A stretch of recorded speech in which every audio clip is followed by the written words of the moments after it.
Hey, Traveler. Paimon.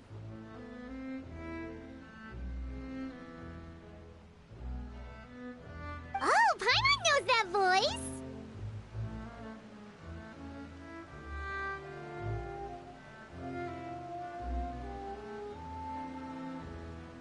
Over here.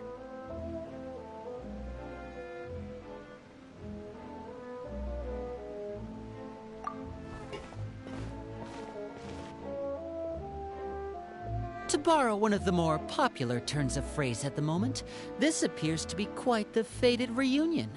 Running into you two out of the blue like this has really made my day. I certainly wasn't expecting it. You can say that again. What brings you to Poisson? Wait, Paimon's got it! You must be here for one of your magic shows, right? Actually, we've run into a bit of trouble on the home front, so Father arranged for us to stay in Poisson for the time being. Oh, are Lynette and Fremine here too? Yep, along with most of the other members of the House of the Hearth. You may have noticed Poisson seems a bit more crowded than usual. So you're saying nearly the entire organization has moved to Poisson? Sounds like you've run into way more than just a bit of trouble. What's really going on? Well... Since the two of you are so curious, perhaps I can fill in the gaps. You scared Paimon half to death! Father, you're here. You know... on second thought, maybe we don't need... No need to be nervous. I could sense your genuine concern from your conversation just now. Of course, I can also understand your confusion. Sending so many Fatui here to Poisson, it's only natural that some might I understand.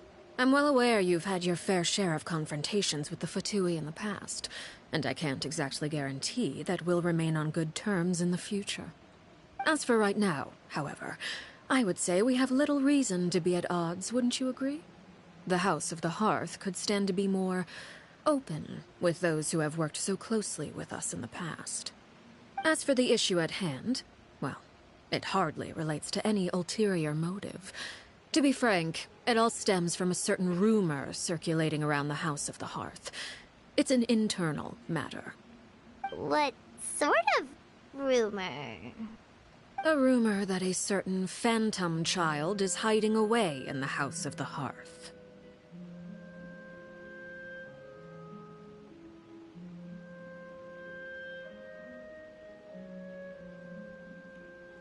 A phantom child? Ooh, just hearing the name is giving Paimon the creeps.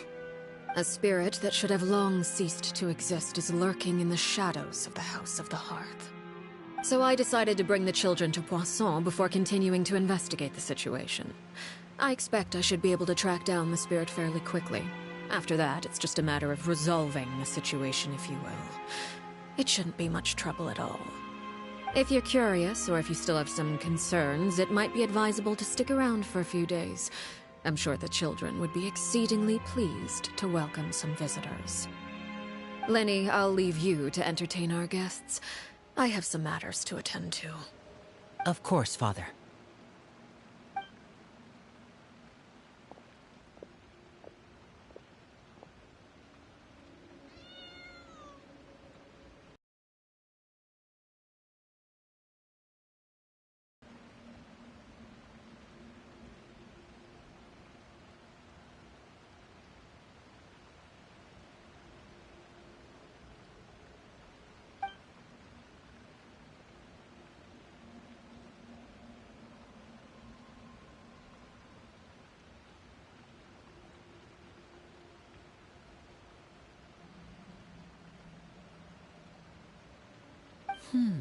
It has long been a dream of mine to invite you to our home and introduce you to my other siblings. You're quite well known in the organization already. A lot of people have been talking about you, especially after everything with the prophecy. If you're willing, why don't you stay a while and have a little chat with us? Alright. We don't have anything else to do right now anyway. But let's be clear, we're just gonna be there as guests, okay? Don't get any funny... Oh, wait a second. For your guests, that probably means we'll be treated to lots of yummy food, right? Of course.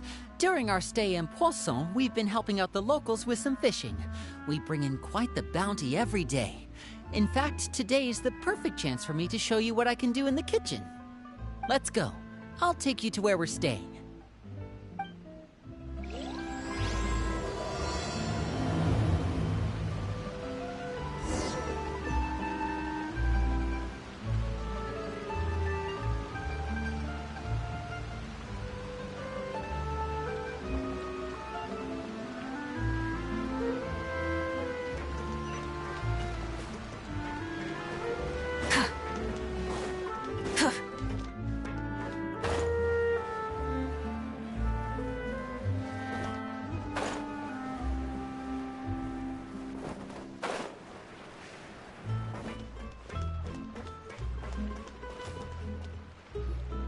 We rented this house from one of the locals to use as a temporary base.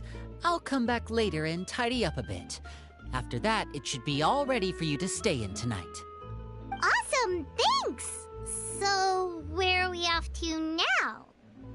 Well, when I happened to run into you two earlier, I was actually in the middle of distributing some supplies. With this many people staying in Poisson, we have to bring in outside supplies every now and then. I should probably make sure the rest of these provisions get delivered. Otherwise, people might start to get antsy. Okay, we'll come with! There are all sorts of rumors about your organization floating around out there. Paimon's not sure if she could even take a wild guess as to what's true and what's not. But now that we finally have the chance to see a day in the life of the house, we can take a good look at how you operate! Well, you're more than welcome to come along. Just follow me.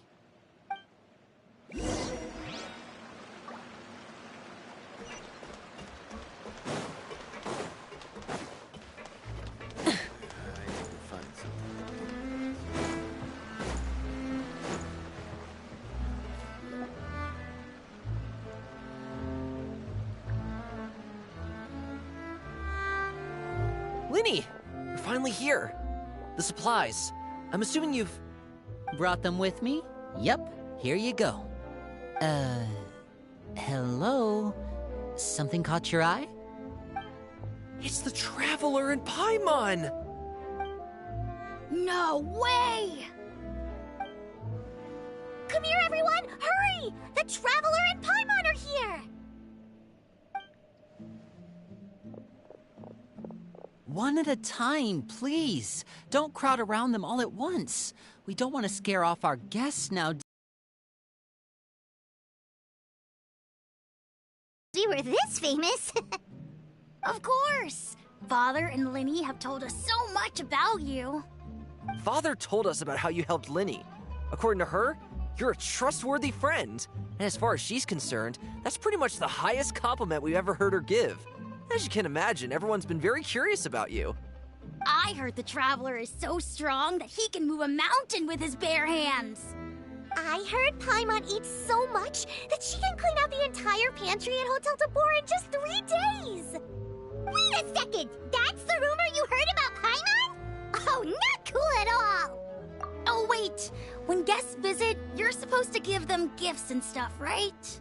Oh, we don't need something like that. Come on! We insist! I can give you some of my new potions. Just pick your poison. And by that, I mean medicine or actual poison. I've got both. Huh?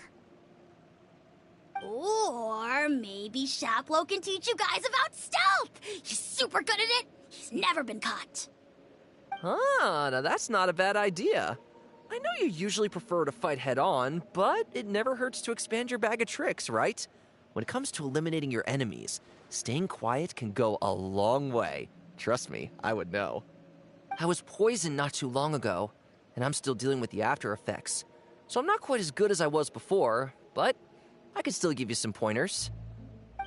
Wait, when you said gifts, Paimon didn't think you meant poison and stealth tactics. But those are the best things we can give you. You don't like them? Ooh, how about this? Tell me the name of someone who really annoys you, and we'll teach him a lesson for you. All right, Fold, Selwar. I think that's enough suggestions for now. When it comes to being a good host, it's the thought that counts. You don't need a physical gift to make our guests happy. In fact, pestering them with suggestion after suggestion might make them more annoyed than anything.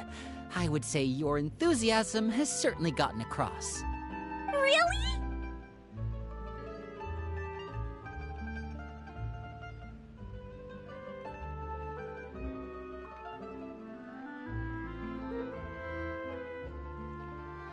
Awesome! It's been so long since we've had guests to play with. If there's anything you need, just let us know.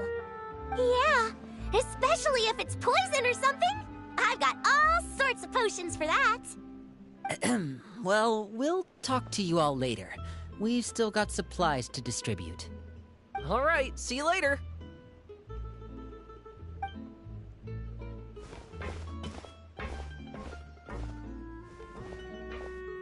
Bye!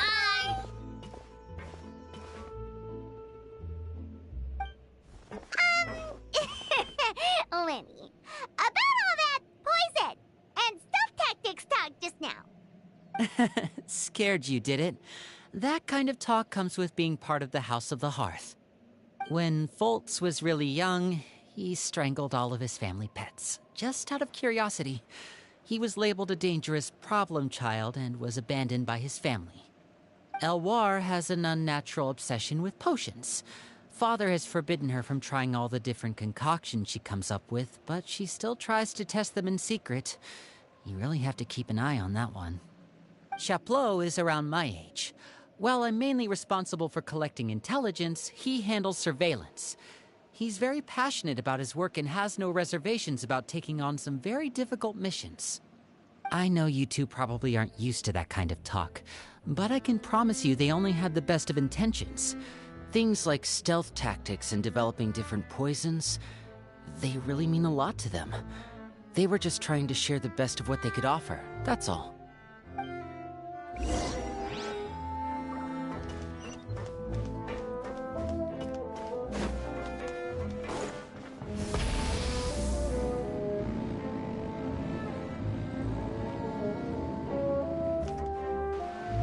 Filial, supplies are here. Thanks. And who are these two? Outsiders? Allow me to introduce you. This is the Traveler and Paimon. Oh, you're the famous duo I've been hearing so much about.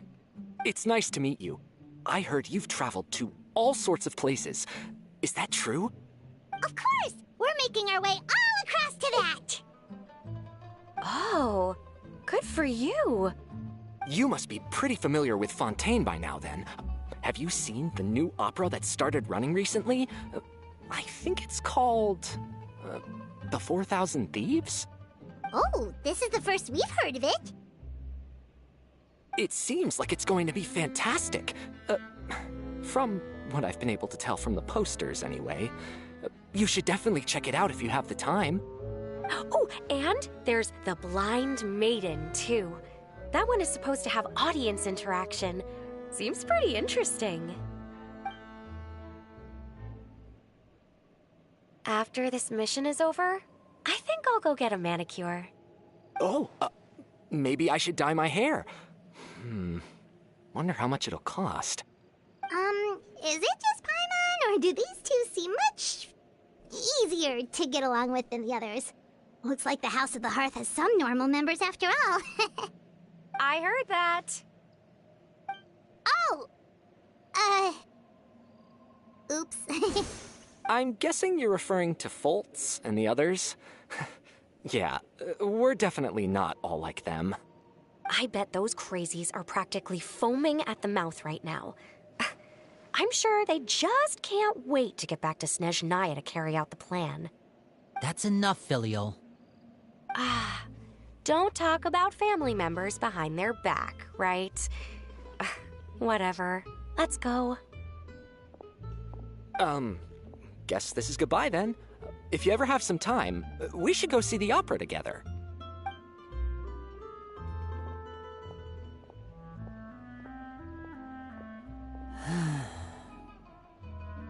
Well, that's it for the supplies. We should probably head back as well.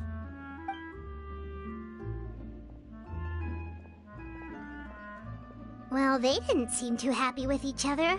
Seems like there could be something more going on here.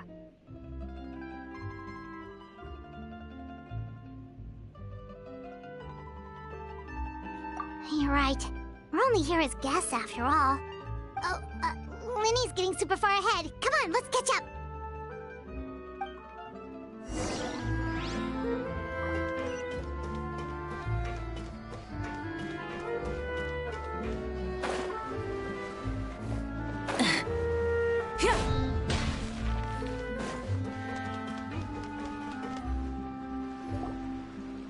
So, what do you think of the members you've met so far?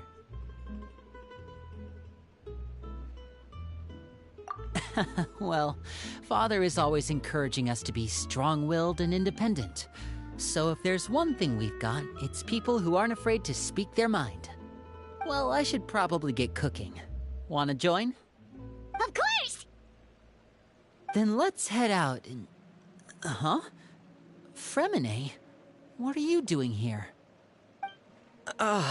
Well, Fremine! Nice to see you again! you too. I heard you're here as guests of House of the Hearth. Welcome. We were just going to make some food. Why don't you come along? I could use some help in the kitchen, and I seem to remember you mentioning you wanted to make seafood soup for the traveler in Paimon. Seafood soup? Oh, Paimon's drooling already. Were you looking for something just now, Fremine? Maybe I can help. It's nothing. I just wanted to see if there were any extra supplies. Yeah, we've got some left over. What do you need? Some food and water. And some clean cloth, if possible. No problem. Give me a second here. Food, water... Wait a minute. What do you need all of those for? You're not on any missions as far as I'm aware, and you were just going to come eat with us. So what's this all about? I thought I'd grab an extra portion because I get hungry at night. Could be because I'm growing, you know, and... Fremine, you remember what I told you? You're not like me. Your lying skills still need some work. Tell me what's going on. Is it really bad enough that you have to keep it from your own brother? Maybe it'll be better if we gave them some space.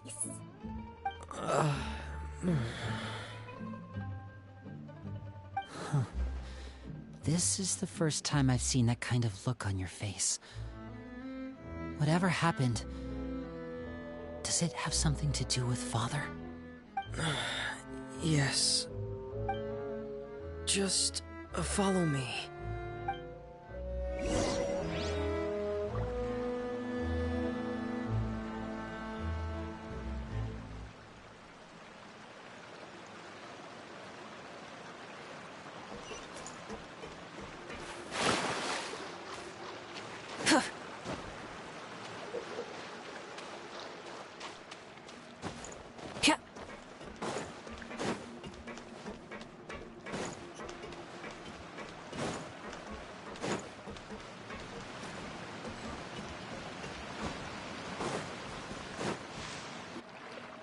You're back!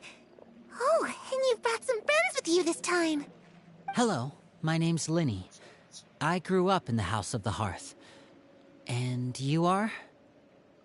Hi, Linny. I'm also a child of the House of the Hearth, just like you. You can call me Clairvy. Clairvy? It's nice to meet you. Does that name ring any bells, Linny? No, not at all. That's not a name we have on our roster, I'm sure of it. What I'm not sure of, though, is how she managed to sneak in. She must be the phantom child Father's been searching for. From the looks of it, I'm guessing you were the one that found her, Fremine. You, haven't told Father, have you?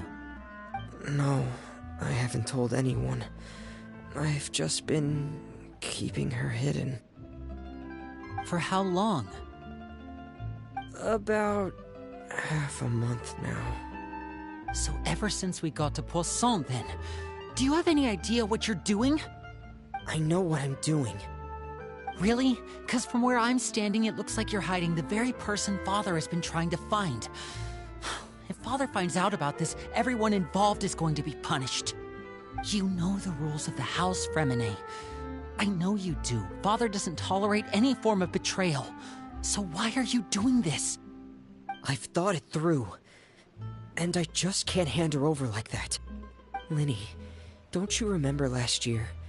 Sheplo nearly died after getting poisoned during that one mission. He wasn't able to get back before the poison started taking effect, and not a single person was there to help him. That night, while I was sleeping, I heard a voice telling me to go save him. I opened my eyes, but I couldn't find the source of the voice. I thought maybe I was just hearing things, but I went to look for him anyway. Luckily, I got there with enough time to save his life. That feeling of being haunted, of hearing voices, it's happened many times in the House of the Hearth. I'm sure you've noticed. So what you're saying is, that was her? She was the one who spoke to you that night? Unless there are other spirits roaming around the House of the Hearth, I don't think there's any other possibility. If Clairvy were our enemy, it wouldn't matter whether she was a spirit or an actual child. I would have acted without a second thought, because that's what Father ordered us to do. But she's been living with us, helping us from the shadows all this time. I think that makes her family. I couldn't just hand her over to be dealt with. Not when there's so much we still don't know. So what's your plan then? You can't keep her here forever. Someone is bound to find out eventually. I haven't thought that far yet. I don't want to disobey an order from Father, but I also don't want to put Clairvy in danger. Come with me. There are a couple things I'd like to say to you in private.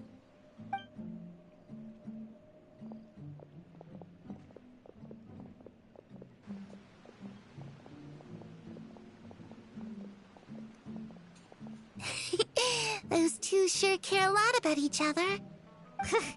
Well, they got a funny way of showing it. From where Paimon was floating, it sure seemed like they were about to bite each other's heads off. No way! They have a really deep bond. I could tell right away, because I also have a friend like that. I just don't know how long that kind of bond can last. The darkness in the house runs deeper than you can imagine. No one can get out alive. I'm sorry, Linny. I really didn't mean to drag anyone else into this. Oh really? You didn't mean to? 'Cause I for one wish you did. Huh? What do you mean? You know, when we were younger, you didn't call me Linny. You called me brother, just like Lynette. We grew up together, the three of us. We were all orphans, all rescued by Father. Of all the siblings in the House of the Hearth, I think our bond was the closest. Later on, when you started calling me Linny, I wasn't actually surprised. After all, Lynette and I are related by blood. We've had to depend on each other to survive long before we joined the house. Linny, The darkest and most difficult moments of my life happened before you and I had ever met. I'm sure that's true for you as well. Even so, Fremine, we've stood by each other for all these years now, and to me, that means more than blood. You and Lynette are the most important people in my life. No one can replace you. So I won't let you face anything alone. Not if I can help it.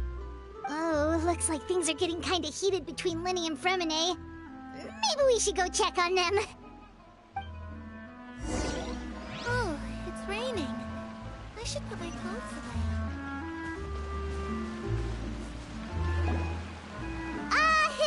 Hey, you two! Hope we aren't interrupting anything. Like a fight, or... Oh, wait a minute, Fremine. You're not crying, are you? Is everything alright? Everything's fine.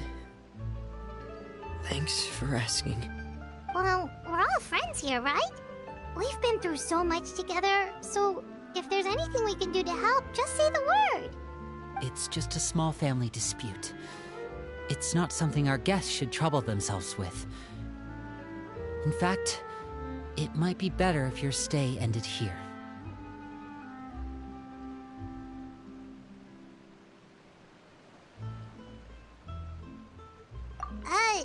What are you getting at, Traveler? When guests are around, families are often on their best behavior. And any disputes are less likely to escalate. That's what you're trying to say, isn't it?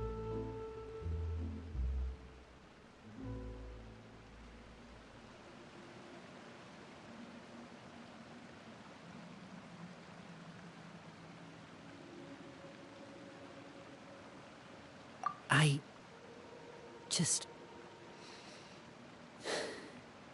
Thank you. I was really hoping to keep you out of it. But even if I could think of some other reason to turn you away, I'm not sure I could convince you. I know things could turn dangerous, so I promise you this. From now on, I'll protect you like my life depends on it. Me too. Well, back to the matter at hand then. If we don't plan on handing Clairvy over to Father, then our only other option is to solve the mystery of her identity before Father is able to track her down. That means finding out where she came from and what she's doing here. Then we can send her on her merry way and pretend like none of this ever happened. I've tried that already. And? And... nothing. I tried taking her somewhere really far away, but... after some time, she just reappeared. She even came with us all the way to Poisson. It seems like wherever the house is, she follows. I don't know much about spirits. Do you two have any ideas? Let's see here. Paimon remembers hearing something like, if you fulfill a spirit's last wish before they died, they'll let go of whatever's keeping them here and return to the ley lines. Oh, it's just that Paimon doesn't really remember where she heard that, so it's not guaranteed to work or anything. Well, sounds like it's worth a shot. Guess that means we should go ask her about her wish. But first, Fremine, I need you to promise me something. I need you to promise me that this will stay between the two of us. We're the masterminds behind this whole thing. No one else gets involved. Can you do that for me? Of course. I promise. All right. Then let's seal the promise just like when we were kids. Fist bump on 3. Ready? 1, 2, 3. I swear.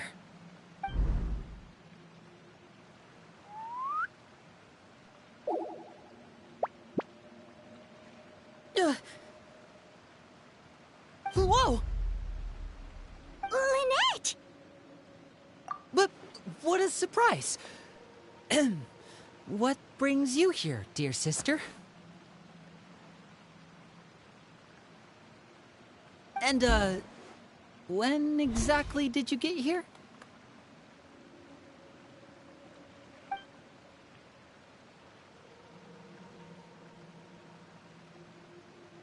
You're an idiot, brother.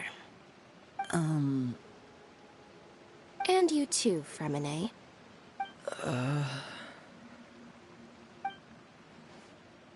You 3, Traveler. And you 4, Paimon. Wait, what did we do? I've seen Clairvy around the House of the Hearth before. I hadn't seen her in Poisson, so I figured she must not have come with us. But it turns out, you were just hiding her. I heard you talking about your plan. Rather than steering clear of the situation, I'd rather fully join in.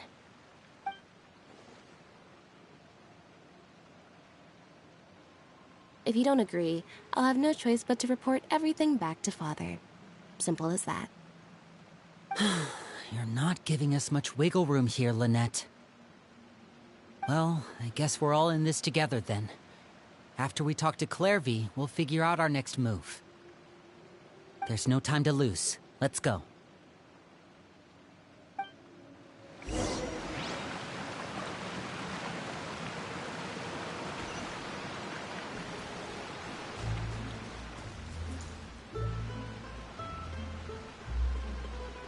I'm full. Thank you for bringing me this food, you guys. She said she's full, but the food doesn't look like it's even been touched.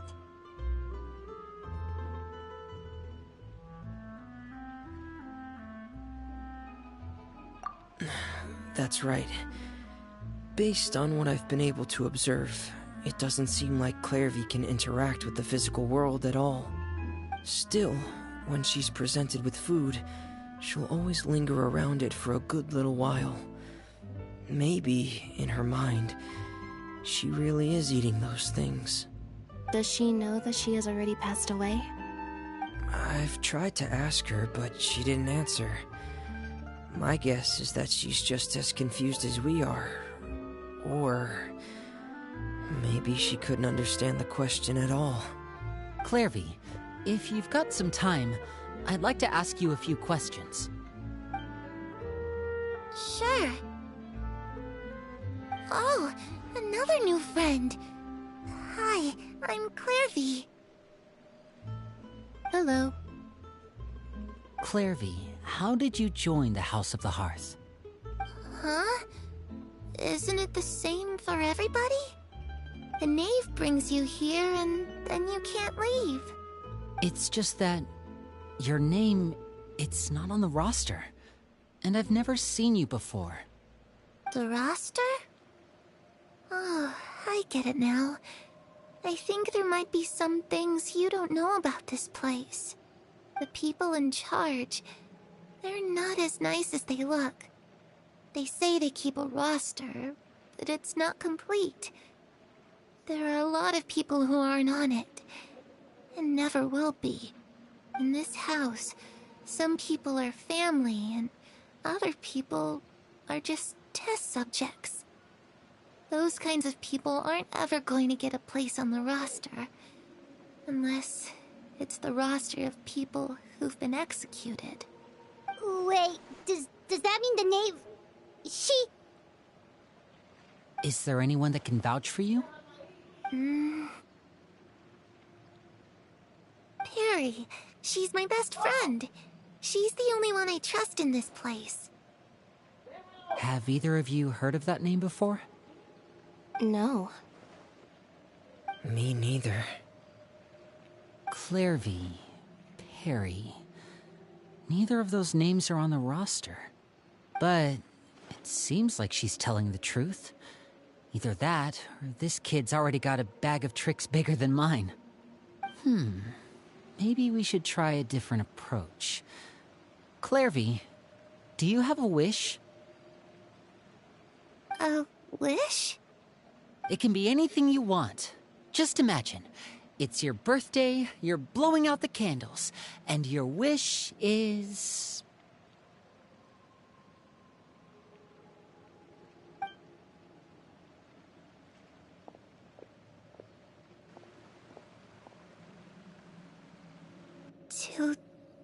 To go outside, where the sun can find me.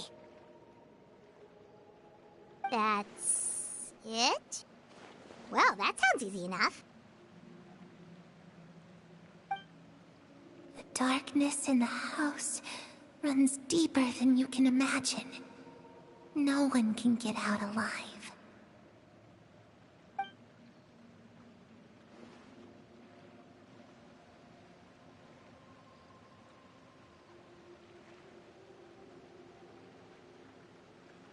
Okay, time to divide and conquer. Listen up. I've got a plan. I'll try and find a way to use basic illusory magic to take Clairvy outside and bring her somewhere with sunlight. Lynette, try and find the list of executions that Clairvy was talking about, and see if her name is on it. Fremine, you stay in Poisson.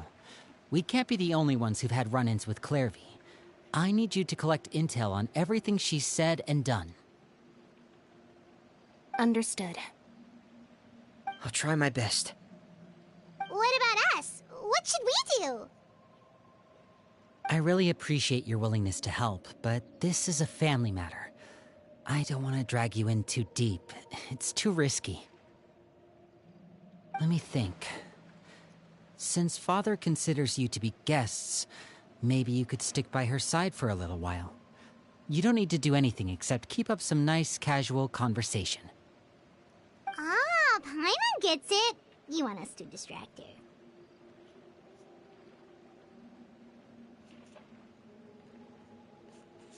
I'll give you a magic bird. If Father suspects something, all you need to do is release it when she's not looking, and it'll alert me that something's wrong. Of course, that's only as a last resort. If Father doesn't seem to notice us, there's no need to make contact. We'll reconvene here tonight after all's said and done. If the worst-case scenario happens and we're discovered, you too. Okay, this is where... I really hope this goes well. No, it has to go well. That's the only way this can get resolved.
Don't tell me they did it.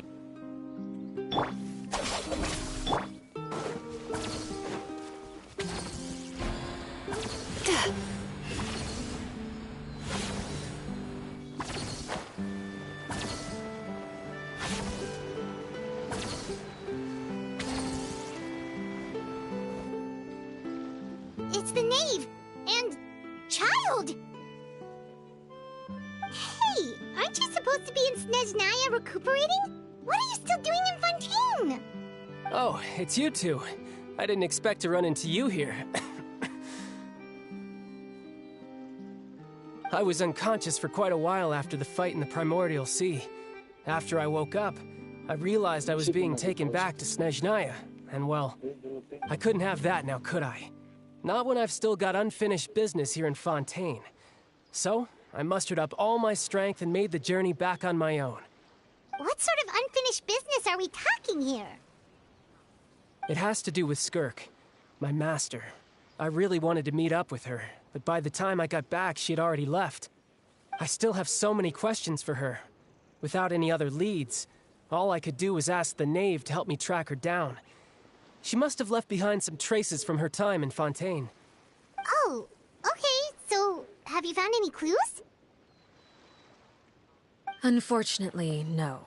While the House of the Hearth is adept at collecting all manner of intelligence, certain existences can still manage to escape our purview. Basically, unless Master feels there's a need to meet with me, she's not going to be found. But that problem has an easy fix. I just need to become stronger, and then... Paimon thinks you should focus on getting better first. The worst of it is over. It's all thanks to that one kid from the House of the Hearth. Elwar, I think her name was. She gave me a bunch of random potions to drink. They didn't go down easy, let me tell you. Pain and chills all over. But they really did help speed up my recovery. And that's good, because it looks like I really do have to head back this time. The old man's been putting the pressure on me. He sent someone to tell me I'm needed for some sort of project. Project Stuja? Yeah, that's the one. I heard Regrader's involved too. I'm not looking forward to having to listen to all his monologuing, that's for sure. Hey, maybe you could think of a way for me to stay in Fontaine for a little longer. Helping Linny and the others brush up on their fighting skills would be far more interesting. If you and I could spar, that would be even better. I've been waiting for a chance to see you go all out. And what a sweet little daydream that is. But I also have a role to play in all this. I'll be leaving Fontaine shortly as well. Naya by such illustrious dignitaries. What a great honor. Wouldn't you agree? One I could do without, I'd say. Is it just Paimon? Or does it kind of seem like they're... So, dear guests of the House of the Hearth, to what do I owe the visit? We just... Right! We're super close to Linny and the others, but we still don't know much about you! Is that so? Introductions have already been made, have they not? Oh, well, you see? There's only so much you can learn about someone from a short introduction. At least tell us something a little extra, like... Why do you call yourself father? Good question. I'd also like to know. The fact that you have to ask tells me our intelligence work has been quite successful. Telling you the answer to that question would only serve to undermine that success. And we can't have that, now can we? Spoken like a true diplomat. That was some expert sidestepping right there. Well, if there's nothing else, I think I'll take my leave. I still have a small matter to resolve at home. Wait, don't go!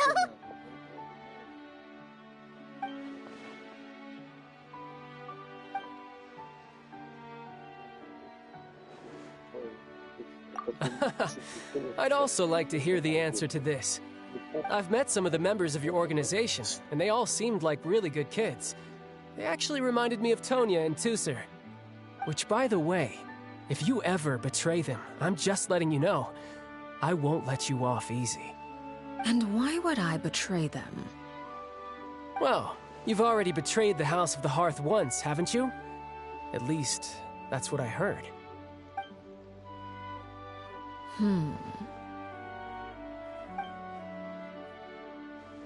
Okay, I admit. That's just what the old man told me. The rooster, I mean.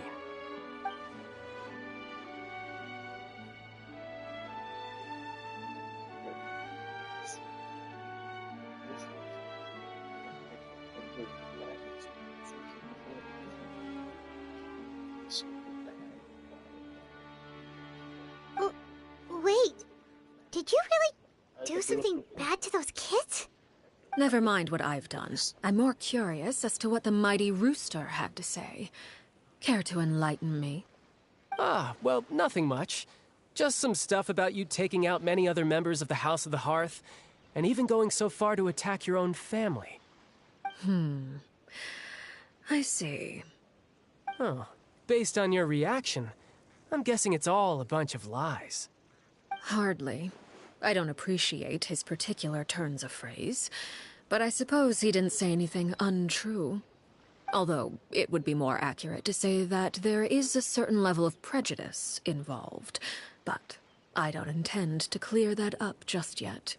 Prejudice has a funny way of concealing the real truth behind certain things, an attribute that I find to be quite advantageous. Call yourself a Fontainian, for example, and people will assume all sorts of things, when the real truth is that this is simply the land where I was raised. Huh? you're not actually from Fontaine? But then, why did you try to help out with the prophecy and everything? I was trying to protect the children born in Fontaine. Claiming that I myself was a Fontainian simply made it easier to operate. People would hardly suspect a fellow Fontainian of having any ulterior motives. Who wouldn't want to save their homeland after all?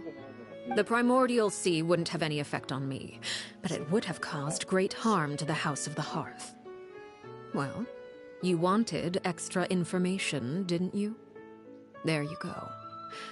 I hope that satisfied your curiosity.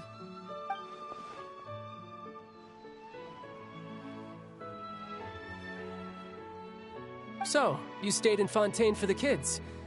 I guess I was wrong to believe you'd betray them. Apologies.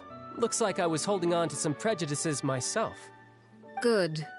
Like I said, I like it when others have misconceptions of me. Actually, while I was recuperating at the House of the Hearth, there was something else that really caught my attention. I heard that members always resolve disputes and arguments with a friendly spar, and the loser has to back down. Seems pretty cool if you ask me. Would also give them plenty of opportunities to hone their skills. Well, that's only a recent development.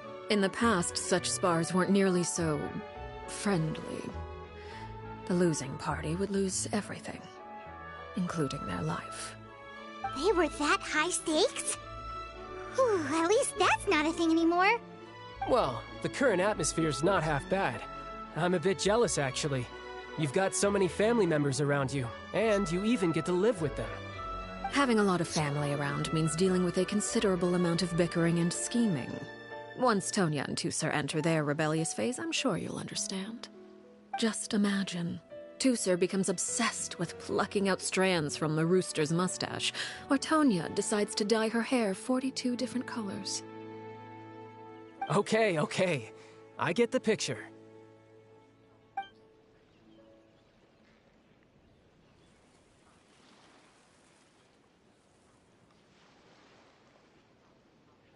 Well, would you look at the time? I should probably get going. Traveler, Paimon, I'm not sure where our paths will cross next, but the next time we run into each other, we should definitely try and find some time to spar. Again, maybe this is a conversation we can have when you look less like you're gonna keel over. All right. Well, thanks for everything, Arlecchino. No thanks necessary. You also played a part in obtaining the Gnosis. I would say we can call ourselves even. I like the sound of that. Well, I'm off. See you all some other time. We should probably get going too. Do you want to head back with us? Oh? You want me to leave so soon? Oh, well, you see, I'm rather enjoying the evening breeze. If you don't mind, I think I'll stick around for a bit. I have some things to think about. Apologies for not attending to you like a proper host. Please forgive this slight. I do hope you'll have a pleasant stay. We managed to keep her distracted until nightfall. Good thing Child was there to keep the conversation going. You don't think she suspected anything, do you? Oh, I wonder if Liddy ran into any issues. Let's hurry back and see how everything went. More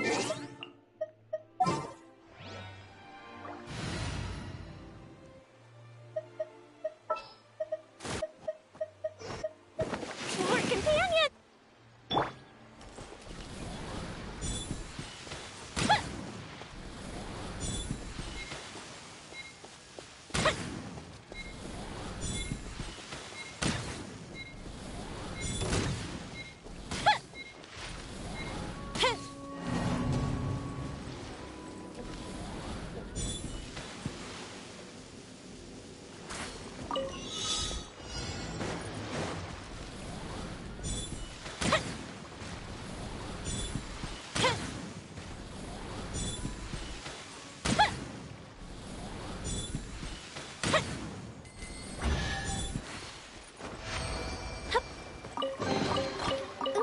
Let me open it.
slipping away.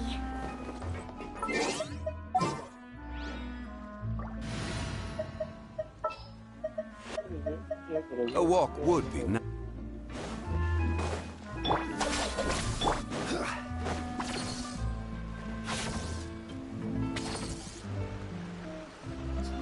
Lenny, how did everything go? Well, long story short, we ran into a small issue. Everything was fine at first. She followed me up to the surface just like I told her.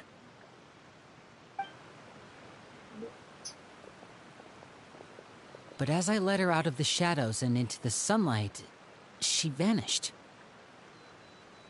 I turned around and there she was, standing at the edge of the shadows, silently watching me.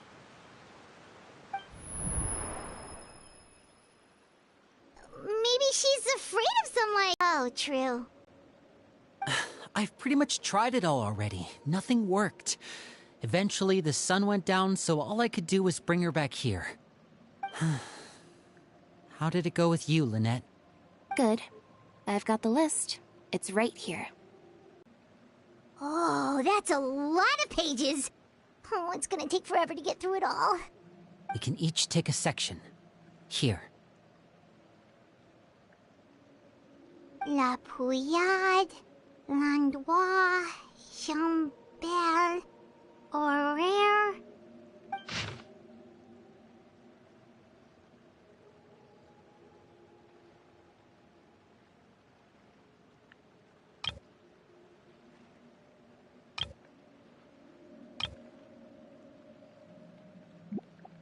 Oh, yikes.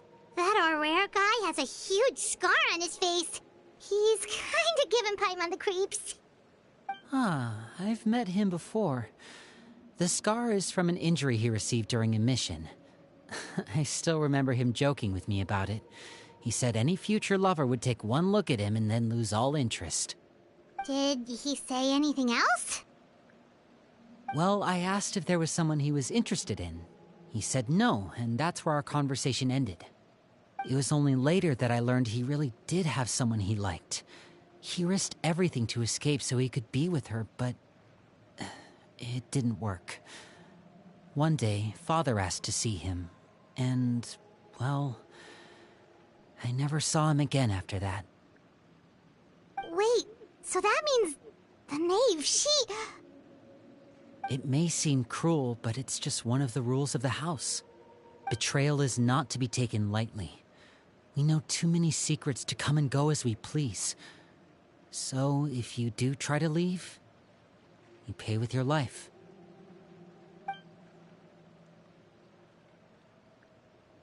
Her name's not here, huh? Well, that's not too surprising. It doesn't seem like this list is complete. It only contains records dating back around 5 years. Let's shift our attention then. Fremine, were you able to find anything out? Fremine. Sorry. I was thinking about something. I managed to talk to quite a few people, but I couldn't help but notice that the atmosphere in the house was a little... strange. Strange? Yeah, I mean, I know there have been arguments in the past, times when people haven't gotten along. Chaplot and Filial are a good example of that. Oh, those are two of the people that we met while delivering supplies. Paimon can see how they might not get along. They had very different vibes, and their, interests seem to be pretty different as well. That's to be expected, actually.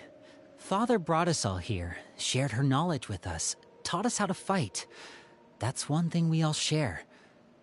But that's also where the similarities end. Not all of us feel the same desire to stay here.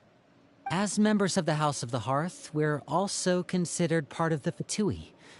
And to a lot of people, that's an identity they never asked for. Certain members get older and realize they want something else for themselves. But considering the rules of the house, most people would never say that out loud. People like Chaplot and Foltz are loyal to Father and her vision.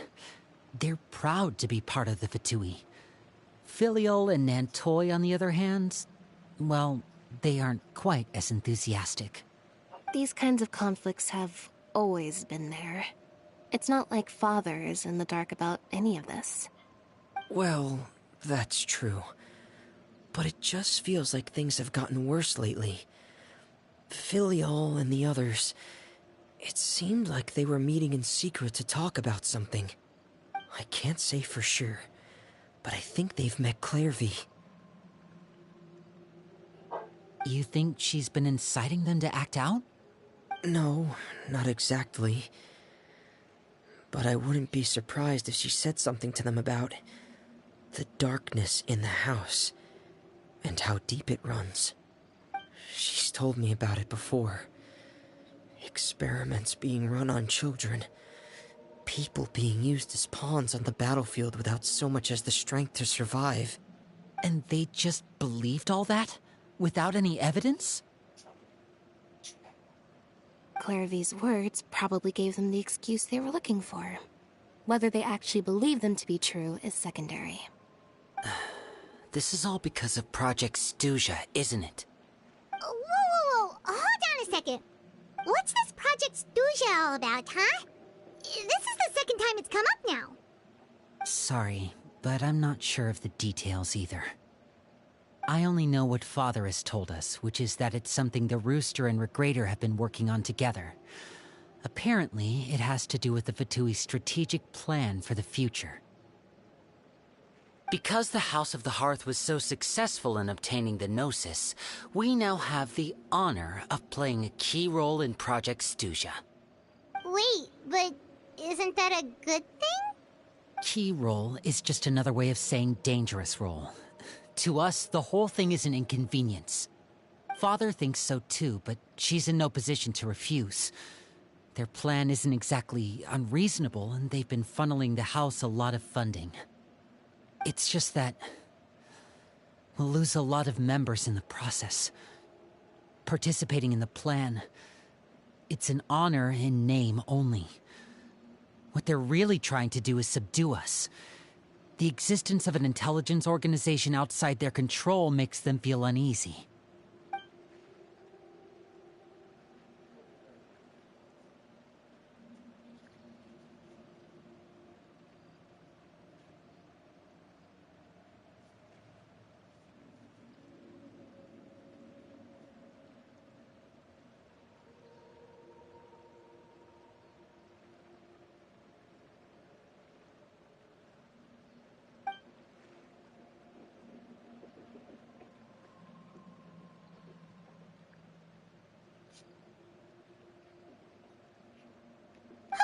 Super complicated top-secret Fatui business aside, what does all of this have to do with the conflicts you were talking about earlier? Paimon doesn't get the connection.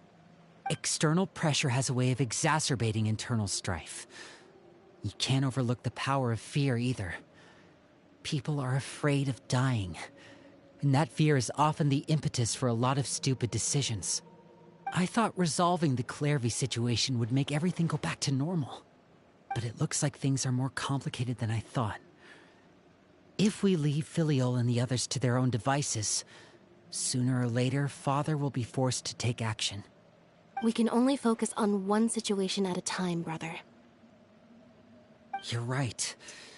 Even if we confront Filial and the others, it won't do any good. It might even make matters worse. We should focus on Clairvy for now. Well, it's getting late. We should head back and get some rest. We'll try again first thing tomorrow. Lynette, you stick with me this time. Fremine, keep a close eye on Filial and the others. Make sure they don't do anything they'll regret. Good work today, everyone. Have a good night, and I'll see you tomorrow.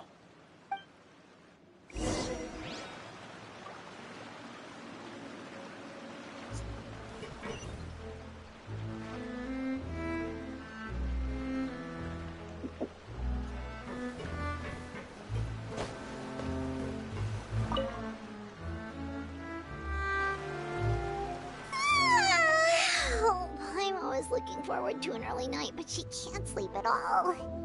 Hey, you don't think the knave will be too angry with Lenny and everyone if she finds out about all this, do you? She's even scary when she smiles. If she were to actually get angry... Ooh, you have to protect Paimon if that happens, okay, Traveler? Oh, well, in that case, we should just plan on running away. We'll grab Lenny and the others and we can make a break for it as fast as we can. Look! Look over there! Quick! Let's catch up with her before anyone sees!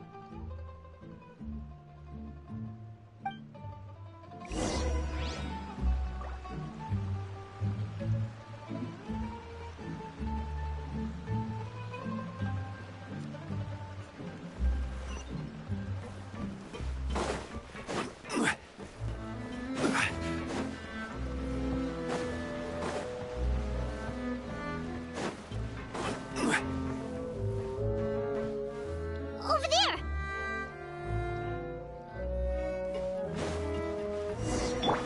This way!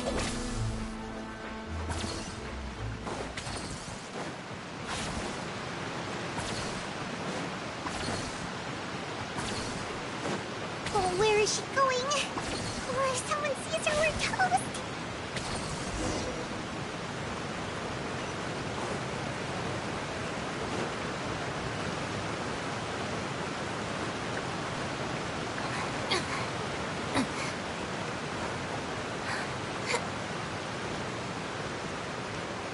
Oh, look! She stopped!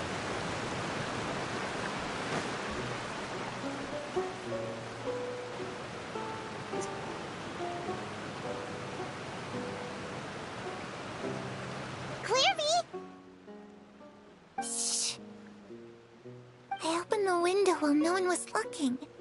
Look how pretty the outside is. If only I could have more than this. You probably think I'm being silly, huh? All this hopeless resisting. It's better to dream of what I could have than try to make it a reality, right? Please, help us get on the same page here, Clary. We need you to tell us what you know. Can you do that? Sure. Although, after you hear all this, I think you might regret that decision. Everyone in this family is nothing more than a tool. Something to be used and exploited. We're all expendable. Including me. As long as you're useful, you get to stick around. Lose your value. You're handed over to the doctor, experimented on, and given a fate worse than death. I've seen it happen again and again, and I've had enough. You're saying the knave did all that? It's just, that doesn't seem like something she would do. She's scary and all, but it seems like even she has lines she wouldn't cross. I knew you wouldn't believe me. Everyone thinks she's a good person. They all think of her like a real mother. Mother?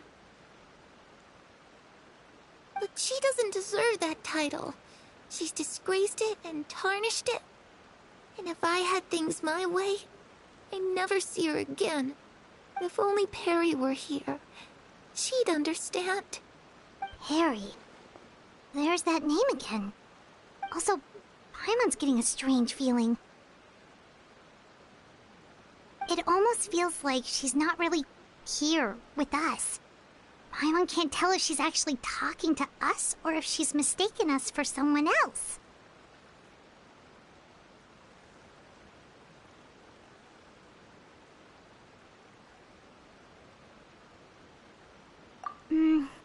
Well, in any case, it seems like she really needs someone to talk to.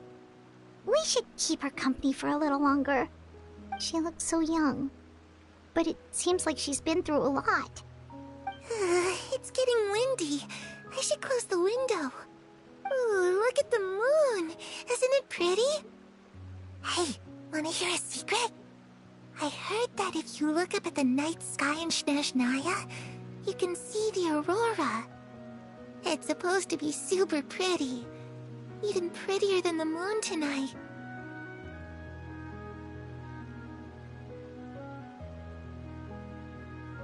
Perry and I promised each other that once we're older, we're gonna go see it together.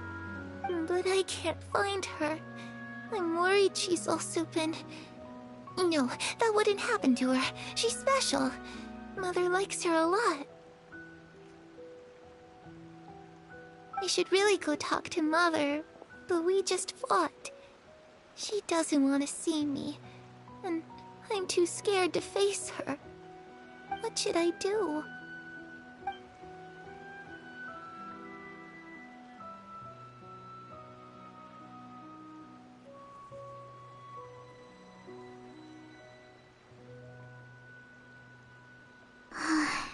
Paimon really doesn't understand what's going on with her. Well, let's head back. We've got an early morning tomorrow.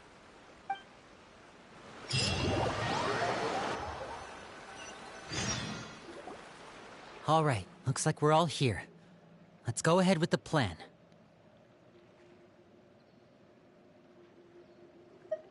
Oh? What is it?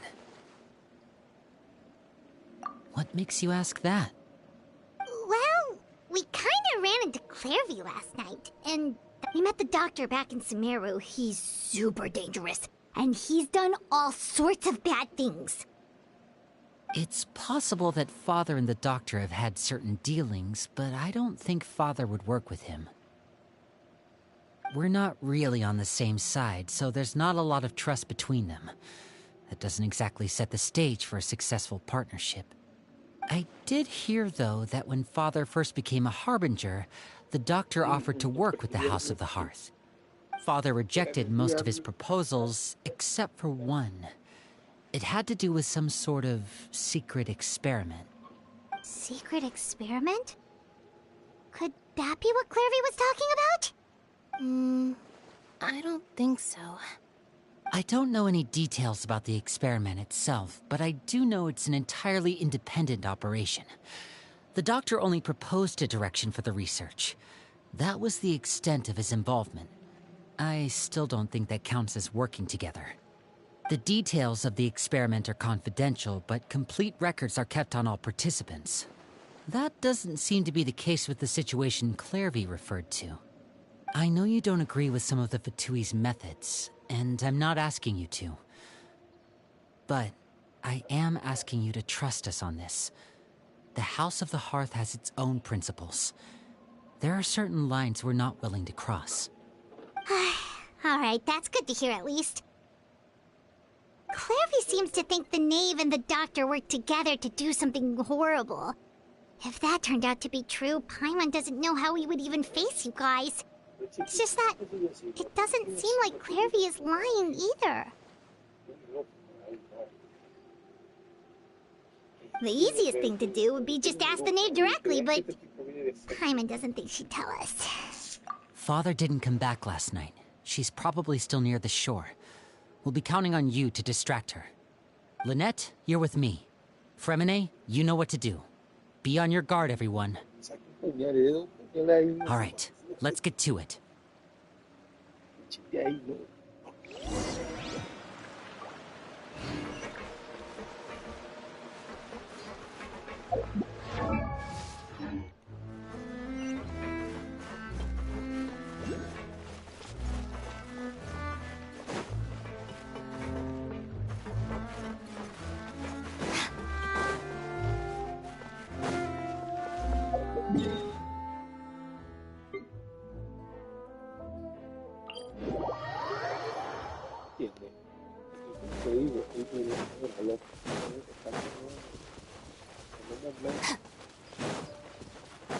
Okay.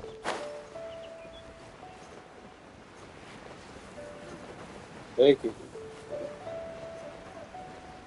Pickles. ¿Y de patio? ¿Dónde pickles? Paga esto no está.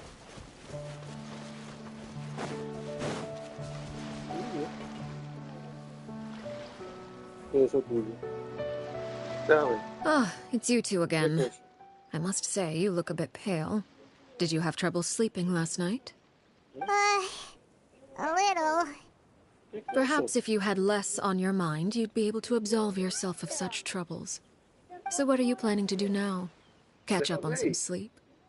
Or should I give you some time to rack your brain for a topic to discuss before I No me ask any entiendo. questions? Although I must profess to being ¿Qué? curious. ¿Qué? Without child here, how do you Ahí plan on está. distracting me? ¿Qué cosa? Us? Distract you? A good one. But no, we were just here for a chat. Looks like you could have used some extra time to think. No matter. If you don't have any other plans, why don't you accompany me somewhere? Don't worry. I'll be sure to steer clear of any scheming children. The ocean breeze is sure nice today.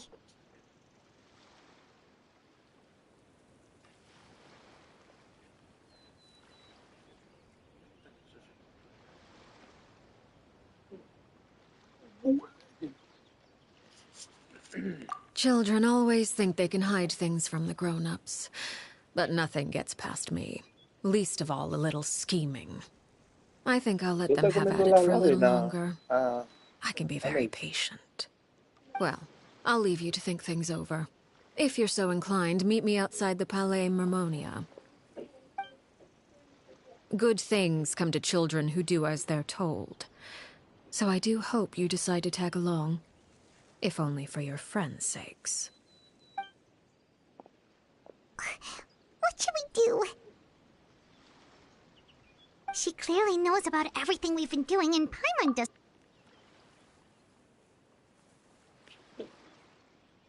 Oh, good idea.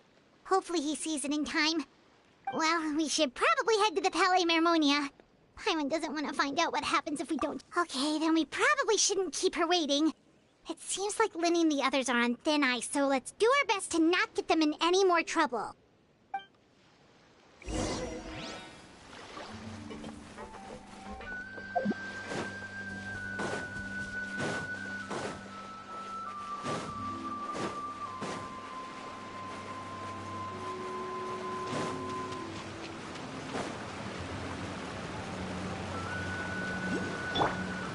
Sweet dreams!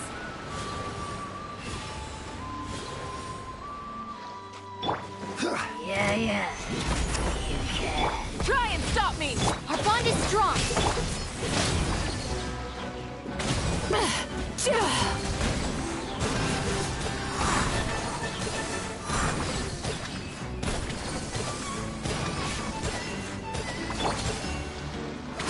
Stabilize!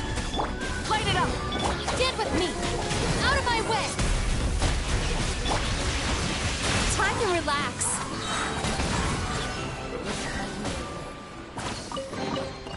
Oh, what a nice find.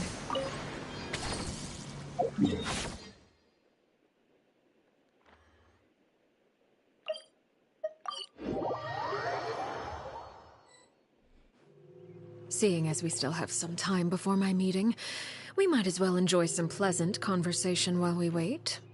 I'm glad to see you get along with my children. Being surrounded by good companions is necessary for a child's development. You're not planning on doing anything to them, are you? I assume you're referring to Lenny, Lynette, and Fremine. Although, there's that situation with Filial and Nentoy as well. It appears quite a few people have been acting out lately. No matter. I'm not one to discriminate. All those who betray the house meet the same fate. There are no exceptions. Does that mean you're going to kill them? Oh, are you here to beg for their lives? I'm sorry to disappoint, but the rules of the house change for no one. In my organization, everyone is responsible for their own actions. But don't you care about them at all? They really respect you. They even call you father. You must feel something for them. Any organization in which feelings come before principles is one destined for ruin. the House of the Hearth is hardly an exception. You could say our principles are more stringent than most. Perhaps I can offer you this consolation at least. As our guests, you two will not be held accountable along with them. I would imagine Linny, Lynette, and Fremine will be able to keep their lives. As for Filion and Toy and the others, I'm afraid there's little I can do. They can try to escape, but once you know our secrets, there's no getting out alive. But that's awful. Ah, you seem concerned. Out of consideration for my guests, I suppose I could turn a blind eye for a little longer. If Linny and the others manage to dispose of Clairvy in the meantime, all evidence of their wrongdoing will be lost.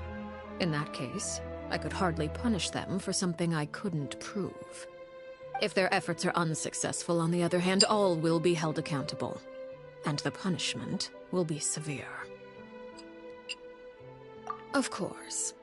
Oh, and here, I believe this belongs to you. Do try and keep better track of it next time. It takes a considerable amount of time to train a bird like this. It would be such a pity if you were to lose it. Permanently. Wait, where did you get that? Well, I'm afraid that's all the time we have to chat. Now, for the matter at hand. I asked you to meet me here because I have business at the Palais Mermonia. It has nothing to do with you, but I think it would be prudent for you to stick by my side for the time being. There will always be time later to run off and tell Linny what you've learned. Well, time to go. Looks like we wrapped things up just in time.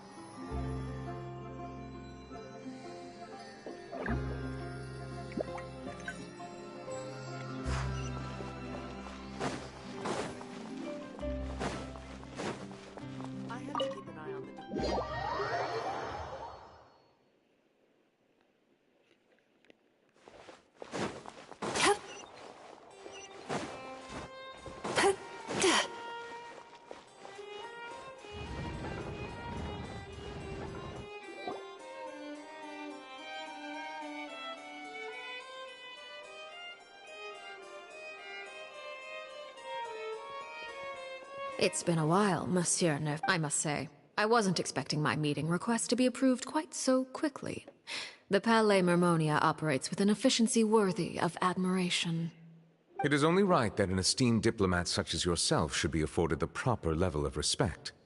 Although, if I may speak plainly, I must confess that I did not anticipate we would have the occasion to meet again after presenting you with the Gnosis. I see you brought the Traveler and Paimon with you as well. If I may inquire as to the purpose of your visit. I'll be departing Fontaine shortly. There is, however, an outstanding matter that I would like to see resolved before I go. It requires a rather lengthy explanation, I'm afraid. So I took the liberty of explaining everything in this proposal. Please review it at your leisure, Monsieur Neuvillette.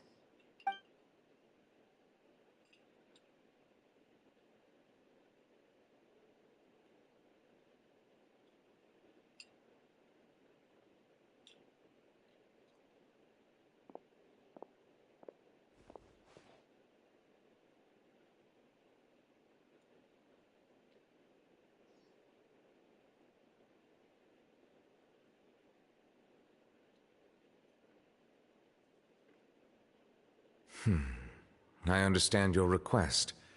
However, at the risk of causing offense, I must admit that I fail to see why you would wish for such a thing. I heard you have a certain fondness for water tasting, Monsieur Neuvillette, so allow me to use water as an analogy.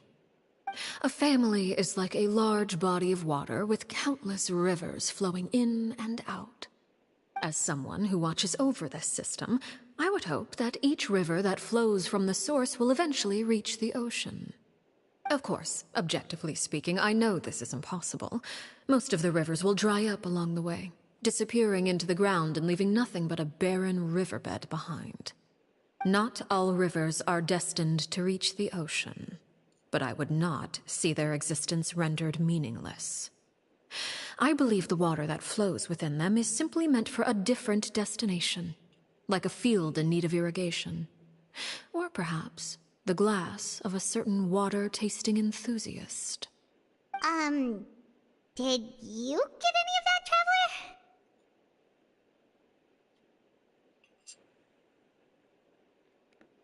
Your words paint an optimistic picture indeed. Allow me to remind you, however, few among us are willing to sip from a glass filled with tainted water.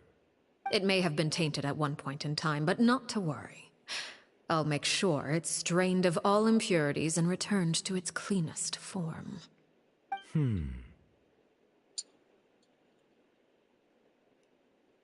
I seem to recall there being a transactional aspect to your proposal. Perhaps you could expound on that? If you accept my proposal, Monsieur Neuvillette, I will gradually withdraw my forces from Fontaine. And, unless absolutely necessary, I will no longer carry out any special missions within Fontaine. I presume I can take your words to mean that, in the future, cases similar to the Tartuffe assassination will cease to cross my desk? Tartuffe? Ah, that thief who embezzled funds from all those charities, you mean? My deepest condolences to his family, but without any evidence, I cannot imagine how the House of the Hearth might have been involved in his passing. Of course, if you accept my proposal, Monsieur Neuvillette, I'm sure certain measures could be taken to reduce the frequency of such troubles. You choose your words carefully indeed. In that case, I am inclined to accept your proposal. My thanks for your generosity, Monsieur Neuvillette. Well, with that settled, we should be going now.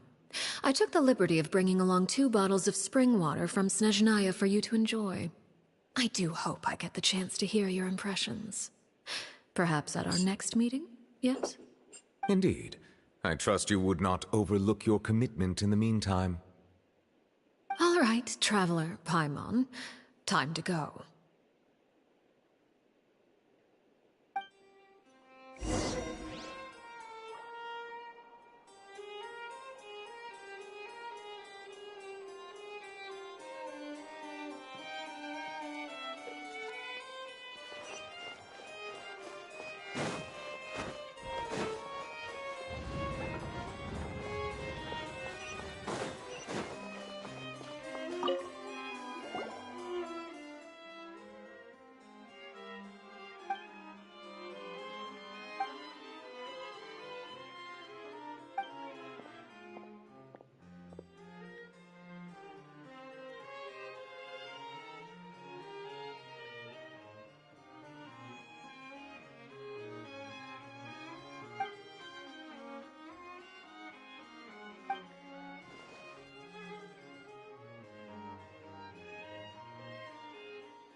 Que a veces mucho no son. So, what exactly were you talking about back there? Paimon only heard you mention some rivers, a large body of water, and then some kind of irrigation scheme. You really want to know? I would Lenny, Paimon really hopes everything's going okay. Oh, Paimon recognizes that look. You've got your thinking cap on, don't you, Traveler? Kiri.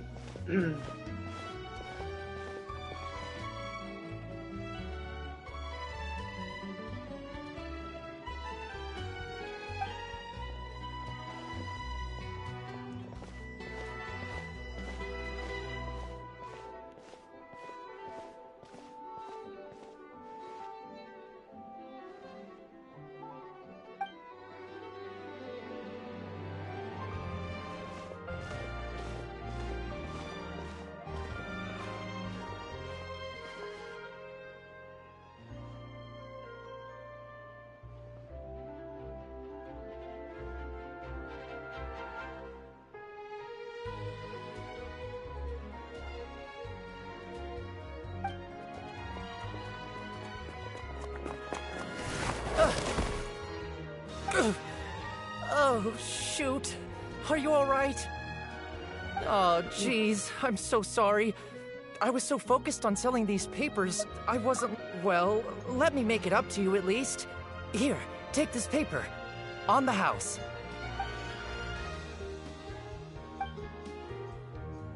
Oh, you don't have to give us anything. Please, I want to. It's not like I'm short on supply. All the extras will be useless come tomorrow anyway. It's my fault, really. I was just trying to bring home some extra mora for the family, but I bit off more than I can chew. I haven't had many takers today, so I'm still swimming in papers. What's going on here? Nothing much. I just ran into your friend here on accident. I should probably get going, actually, so... Hold on. Of course, I'm happy to compensate you with mora, it's just... I don't have any on me at the moment. I'll take 3 papers. Here. Your payment. Oh! Thank you for your patronage. May the Archons bless you with good fortune. If only I had the chance to run into such generous customers every day. I should probably just take on a smaller inventory, though, right? I'm getting married soon, so sometimes it's hard to not get ahead of myself. Anyway, I should head out. Goodbye! Well, now that my affairs are settled, we should take the boat back to Poisson. We've even acquired some light reading to enjoy along the way. Actually, why don't we stick around for a little longer? Paimon just realized how hungry she is. She can't head back to Poisson on an empty stomach.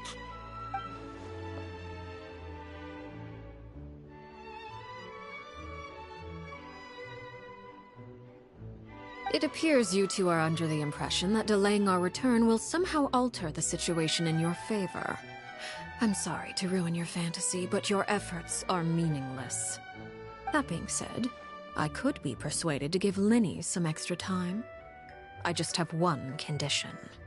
If you agree to my request, I'll even answer some of your questions. You're quite curious about Clairvy, are you not? And my relationship to her. Wait, why are you being so generous all of a sudden? You're not gonna ask us to do something bad, are you? You overestimate yourself. You don't have the talent for bad things. Then what can you possibly... The most important consideration in a negotiation is that both sides receive something they want. Wonderful. Here it is.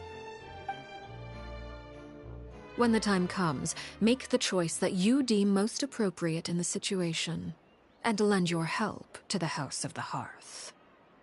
Okay, sounds normal enough. But what do you mean, when the time comes? When is that supposed to be? That is for you to decide. Then we have a deal. Follow me.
For justice.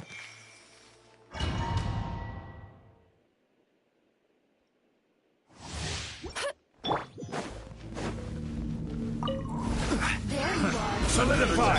Rain outlines your fate. Dissipate! Sweet dreams!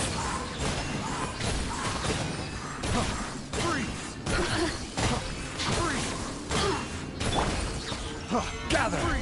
Rain cutter! Turn that frown upside down! No escape! Bad dreams be gone! No, my sword! Let me weave you. Our bond is strong. Time to relax. You know how to get me going.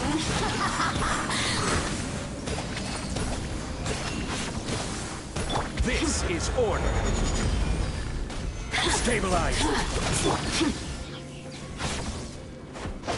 Resistance.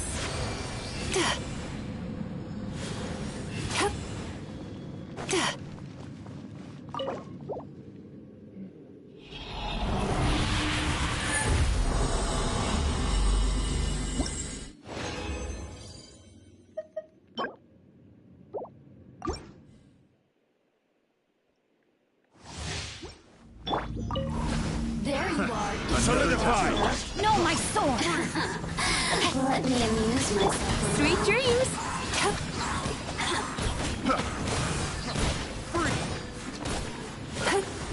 Dissipate! No escape!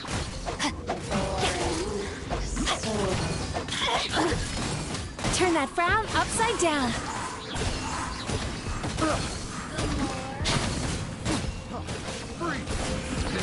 Yachan, Tachan, let's go! Witness the power of Gugwa. Stand with me!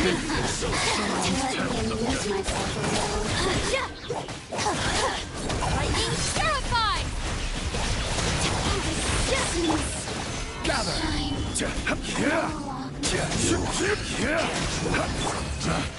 Picked the wrong test subject.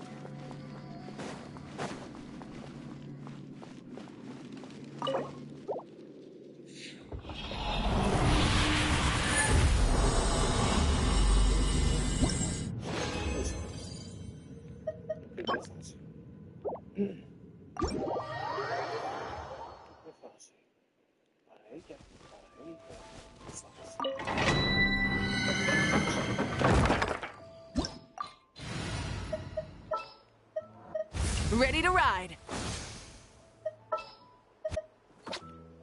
The campaign begins.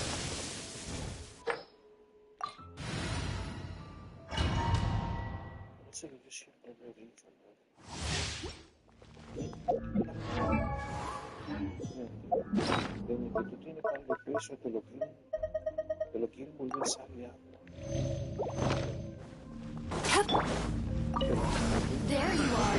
Solidify! There is no escape! Sweet dreams!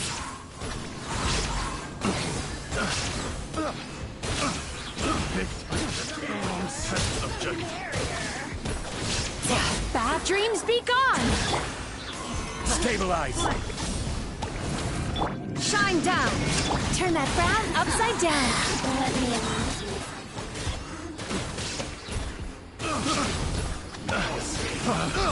Pick the wrong test subject. Cast your worries to the wind! Gather! Run from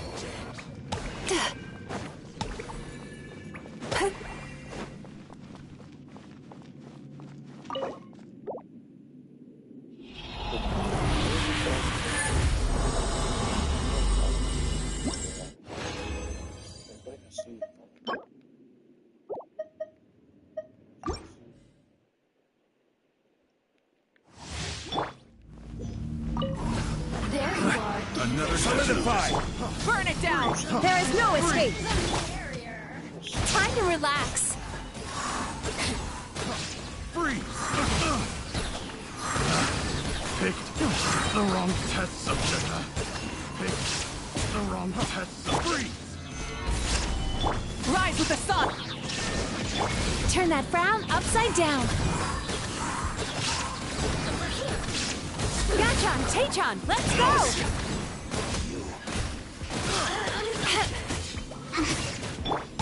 Wrath from the sky! Now look at me. Gather! Sweet dreams!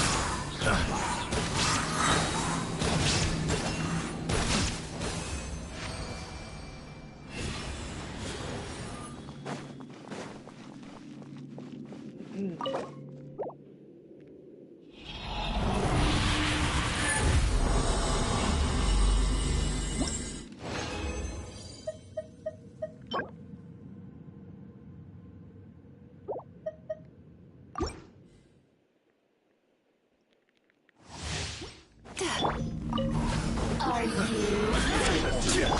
Burn it down! Freeze! Shine down! Just a little taste.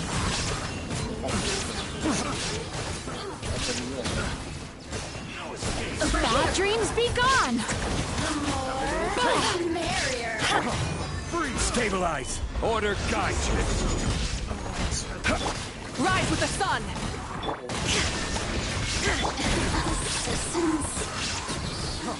Freeze! Picked the wrong test subject.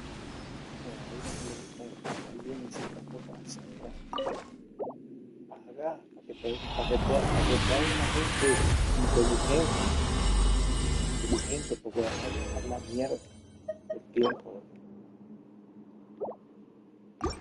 Siempre te inventan la excusa, yo no puedo.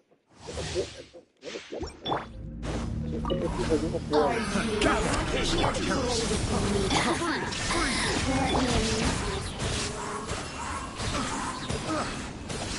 Over here.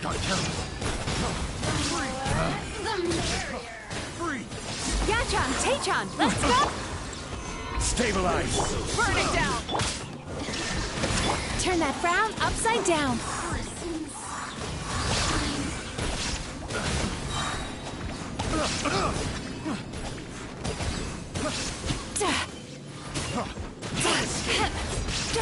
You can't run from death. Picked the wrong test subject.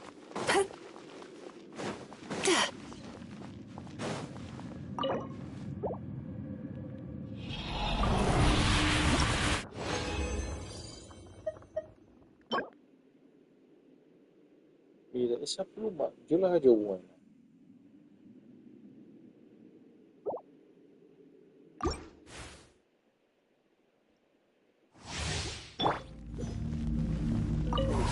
There you are. Solidify!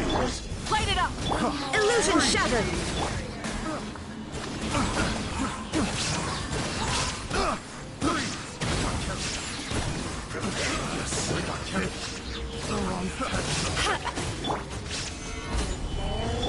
There is no Time to relax.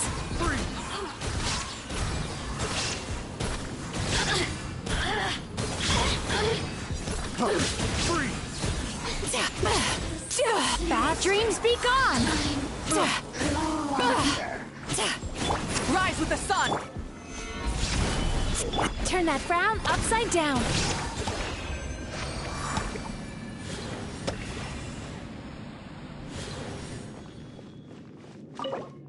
Y ahora lo que tiro es plástico. ¿Verdad?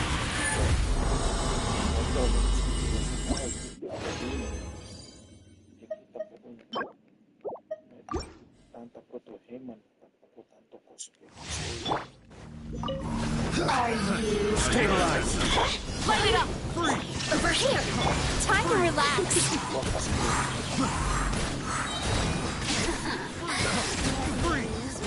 Yachan, Taechan, let's go!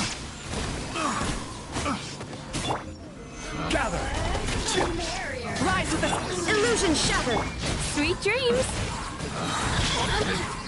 The wrong test subject. Blink. Bad dreams be gone. burn it down. Shine down.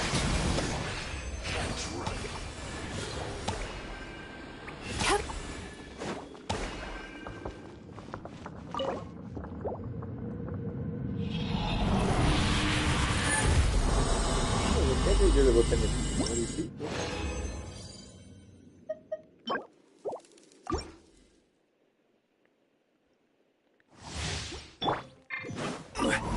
There you are. Stabilize. Rise with the sun. There is no time to relax. Blink. Pick the wrong test subject. Yachan, Taechan, let's go. Gather. Illusion shattered. Sweet dreams. Over here.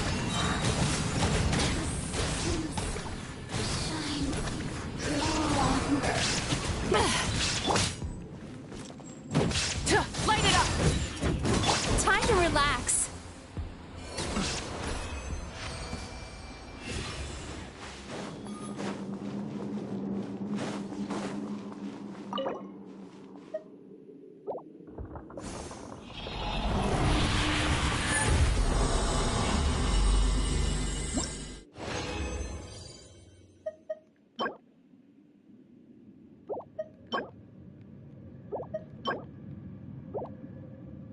Es algo bueno, pero es otro artefacto.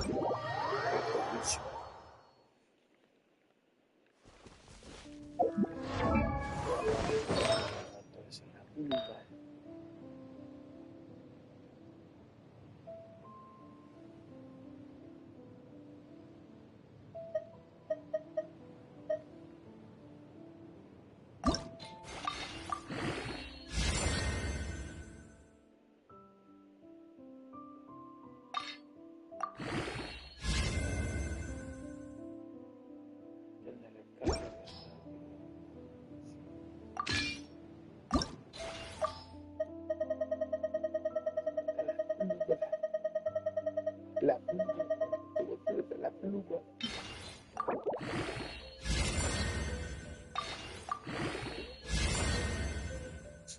Tiene 18, pon mano en la pluma. Pon mano. En la pluma. ¿Dónde está? En el huevo.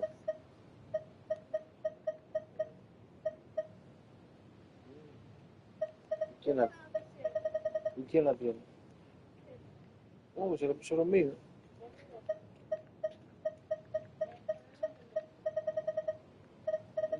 ¿Está allá arriba?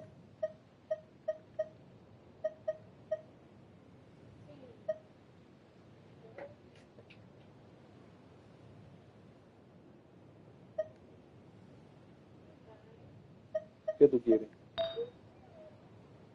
¿Cómo?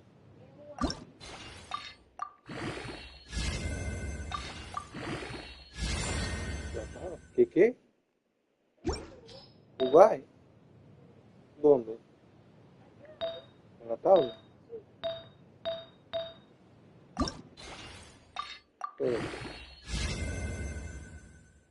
Dije en esa tabla.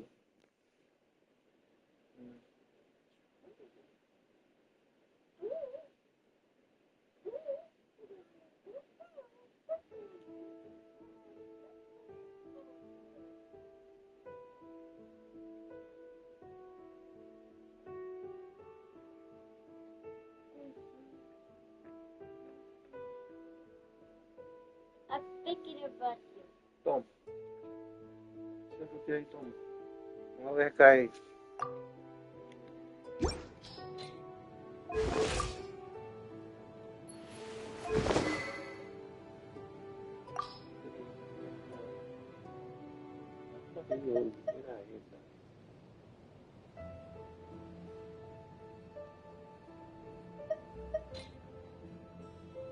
Oh, still need to go through last quarter's financial report.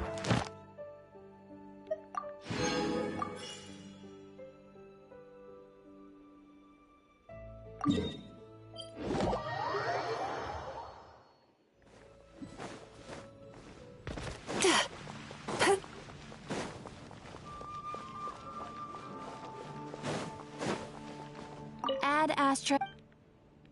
Thank you for Add Astra.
Stabilize! Full throw! Sweet dreams!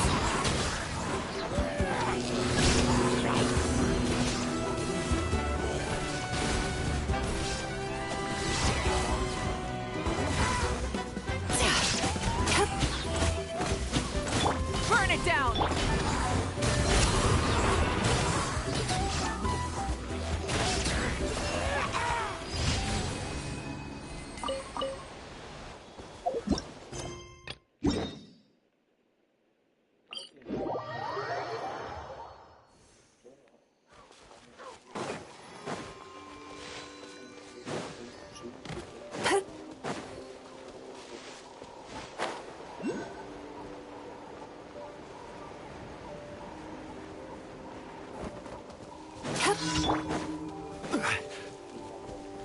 Gather! Let's hope you pull up a good fight.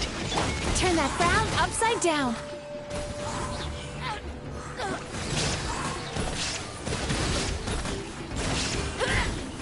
Well played.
Mata precios. Entonces,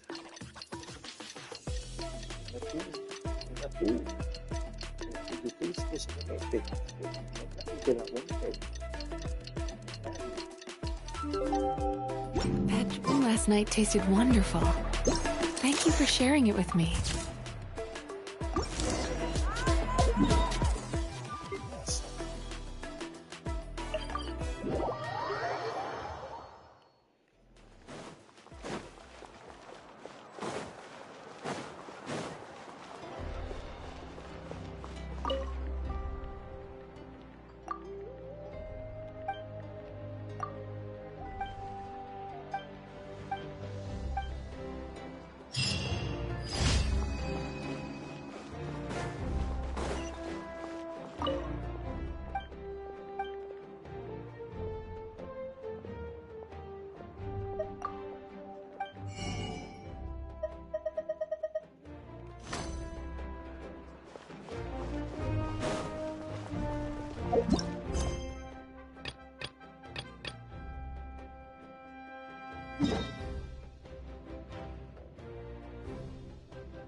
Time to relax.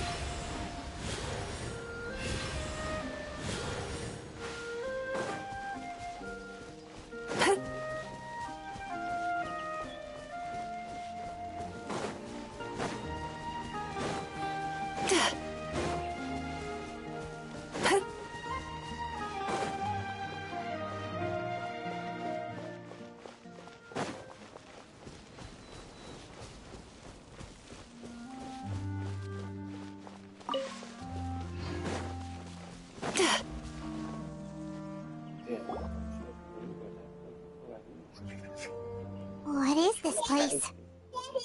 Somewhere long forgotten by everyone. It used to be a grand building. Now it's nothing more than a pile of rubble. No one comes here anymore, nor does anyone care about what once happened here.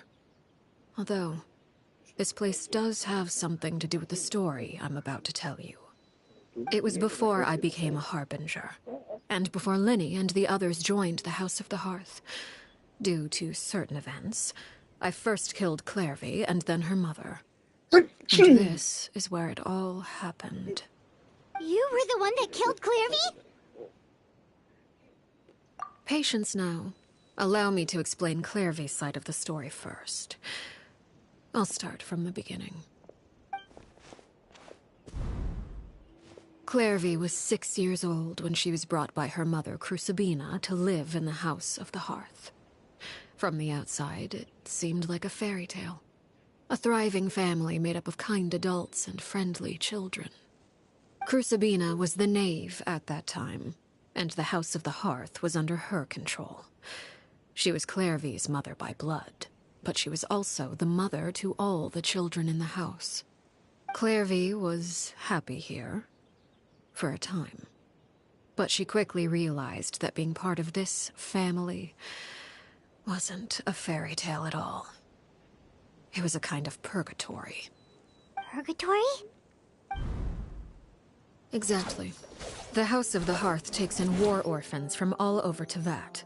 But as for how to raise them, that depends entirely on the person in charge. Crucibina came up with a novel idea. She would teach the children to fight, force them to duel each other, and then crown as the king of the house the child who proved themselves most worthy of inheriting her title. It's difficult to estimate the number of children who died or were maimed in the process. There's little I can say about the ones who died. The ones that emerged with permanent injuries, on the other hand, well, they still served a purpose. They would be handed over to the doctor to be experimented on, or sent away on dangerous missions. Nothing more than tools to be used and then discarded. So those were the experiments Clairvy was talking about. But what actually happened to her? You said that Clairvy was Crucibina's daughter, so if Clairvy tried to convince her to stop what she was doing, Crucibina probably would have listened, right? Despite being Clairvy's mother, Crucibina cared little for her daughter. She forced Clairvy to join the House of the Hearth only as a means to demonstrate her own impartiality as a mother, to prove that she treated all her children equally. Clairvy did try to convince her mother to change her ways, but it was to no avail. After her efforts failed, the only other option was to rise up and try to fight back. Unfortunately, the other children had already been thoroughly indoctrinated into the illusion of happiness Crucibina had created. Of course, there was one exception. Someone Clairvy's age who knew the truth about the House of the Hearth. Her name was Peruere. Wait, the friend that Clairvy mentioned? Friend, huh? I suppose we can call her that for now. Clairvy was a cheerful and passionate person with a tenacious spirit. Peruere, on the other hand, was rather cold-blooded. Her cold-blooded nature allowed her to see through Crucibina's facade. Yet, it was also this cold-bloodedness that prevented her from acting against it. At least at first.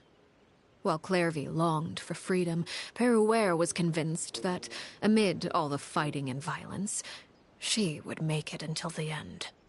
Despite their differences, the two became fast friends, united by their knowledge of the truth. Clairvy told Peruere that she hoped to create a real family, where no one would be killed or sacrificed. There may have been a certain naivete to her ideas, but Clairvy proved her determination many times over. She tried countless times to run away, ask for help, or expose the truth. But her efforts only earned her beating after beating. The only thing that kept her going was her strength of will. Even with her body racked with pain, she would still stand on her tiptoes and open the window at night. She and Peruere would look out at the moon together, a fierce longing for freedom shining in her eyes. But one day, that light simply vanished. Oh no.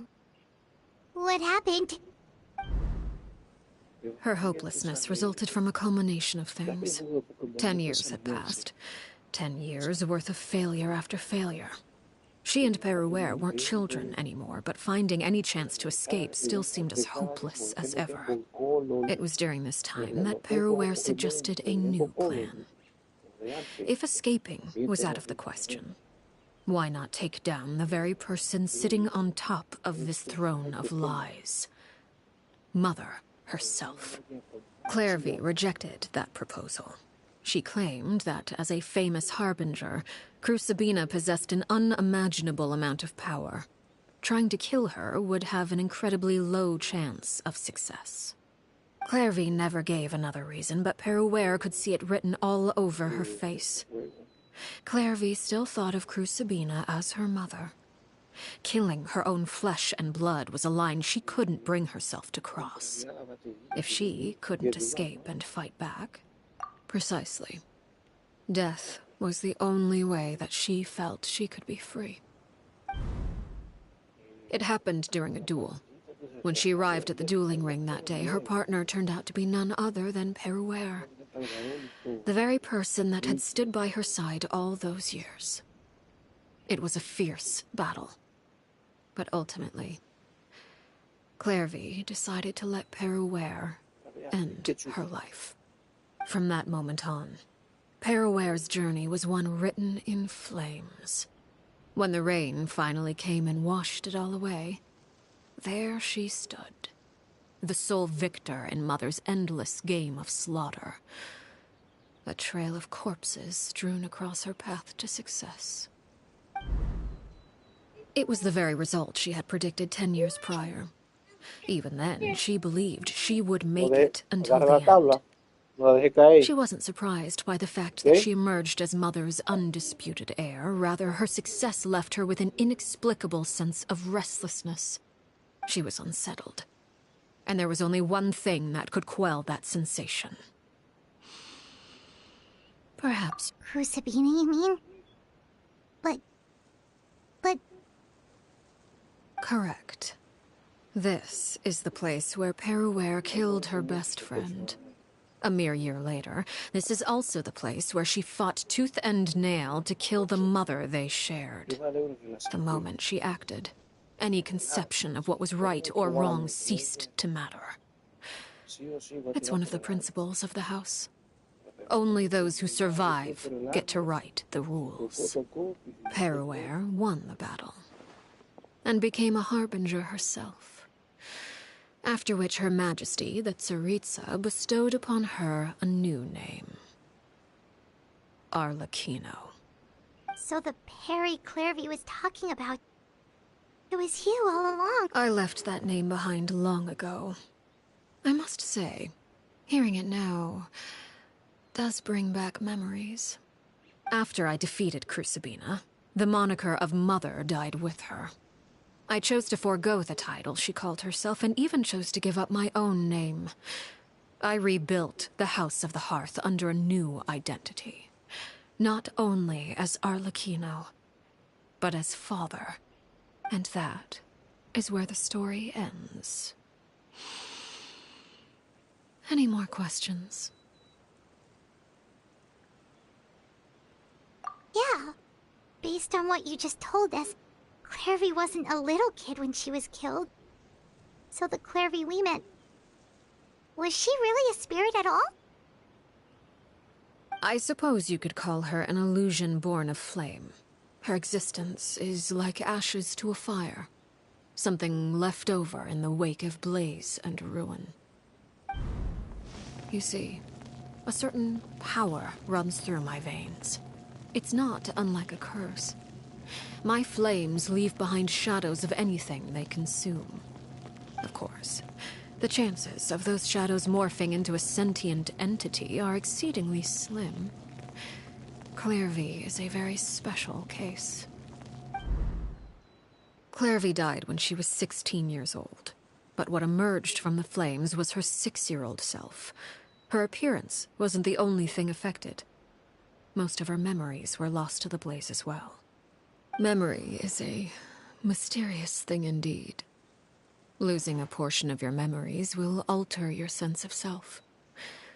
Lose 10 years' worth, however, and it would be like living in the past. Like returning to a version of yourself that never grew up. No wonder Paimon got such a weird feeling when we were talking to her. Perhaps I should put it this way. Clairvy is someone trapped in time. It may seem like she exists with us in the present, but she truly lives in the confines of her own past. So if all of that is true, then you must have known about Clairvy for a long time. Indeed. She's a rather volatile and unstable entity. Sometimes she would look after the children. She's even saved some of their lives. But other times, she would hide from me and become obsessed with revealing the truth about the house to anyone who will listen. Shadows don't have the capacity to learn or grow. Any new information they encounter is quickly forgotten over time. Your attempts to expose Clairvy to sunlight. They failed, yes? The reason is actually quite simple. In Clairvy's mind, the house is impossible to escape. And it is this very perception that traps her there. But no matter. All I have to do is kill her again, and all will be resolved. I don't anticipate so much as a single speck of ash will be left behind this time. Wait! Paimon can understand why you might want her gun, but isn't there another way? So what if she's trapped in her 6-year-old self? She's still your friend! At least talk to her first! It's too late for that. She broke the rules, and now she must be punished. That goes for Filial and Nantoy as well. She's had quite the effect on them. I hope you understand. The difference between Crucibina and myself lies in our formulation of the rules, not our policy for enforcing them. Upholding the rules without question is a trait we both share, because that is how a household should be run. Is this really what you want to do?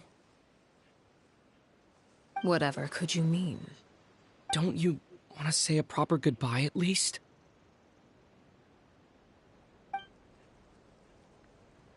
Whether as a killer or as a father, there are two things that must be avoided at all costs: anger and sorrow. Anger makes you impulsive. Sorrow causes you to waver. Well, it appears it's about time to proceed. Before we arrived, I told some of my well-behaved children to bring our troublemakers here by nightfall. I do believe I've kept my end of the deal. I gave your friends quite a bit more time. As for what happens now, we'll just have to wait and see.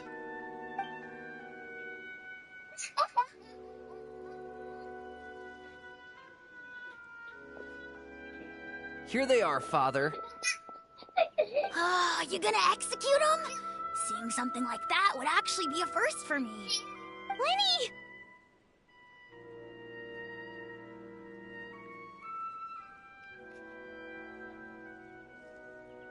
I'm sorry. I heard about how you helped buy us more time. But I still failed. I couldn't find a way to fulfill her wish. Huh? Are you...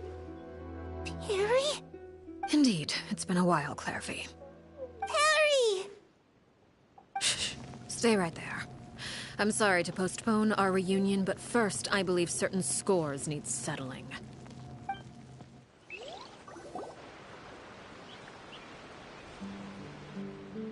Father, let me explain. Out of my way. Father! You chose to conceal a threat to the house. And for that, you must be punished. Overall, however, I suppose your wrongdoing is hardly the most egregious of the bunch, so I'll deal with your punishments later. As for right now, the more pressing concerns are the traitors among us. By traitors? Do you mean us? Father, let me explain. We didn't mean to... Fultz, why don't you share what you heard? Yes, Father. Secret Midnight Meeting number 3. Participants: Filial, Nantoy, Sato, Toddy. Nantoy clearly said, "If only Father wasn't the one who took us in." Sato added, "I'm sick of this life. I just want to live as a normal person." Filial was the worst of them all. She called us crazies and said a bunch of mean things about Father. I did not! You're lying! Fultz is trying to frame us. It's not like I'm the only one who heard those things. After that, you and Toddy and a bunch of other people started talking about Clairvy. You were using all those things Clairvy brought up as an excuse to question Father. We're birds locked in a cage. The only way out is to destroy it. That's what you said, wasn't it? You little... You just want me gone, don't you? What did I ever do to you, huh? And you, Sheplo, have you forgotten who stood by your sickbed, watched over you, and changed your dressings? Come on! Let's hear it then! What's your reason for all this?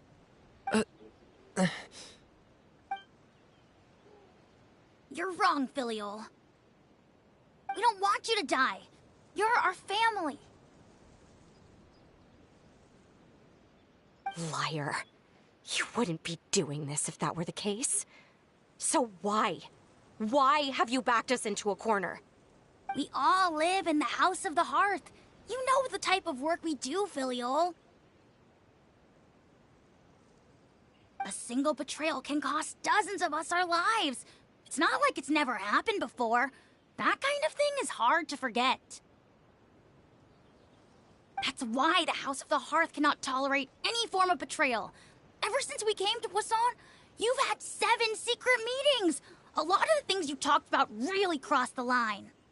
You've been spying on us for half a month? Wait a second. Now that I think about it, the move to Poisson was just a way to make it easier to spy on us, wasn't it? Because we were all in one place. You've had this planned all along. Filial, Nantoy, I'm sorry. I owe you both my life. I owe Claire V too. If it weren't for all your help after I got poisoned, I wouldn't be standing here today. If this were any other situation, I would do anything to repay that kindness, even if it cost me my life. But rules are rules. I'm sorry. My hands are tied. Why? Why? That's enough, Filial.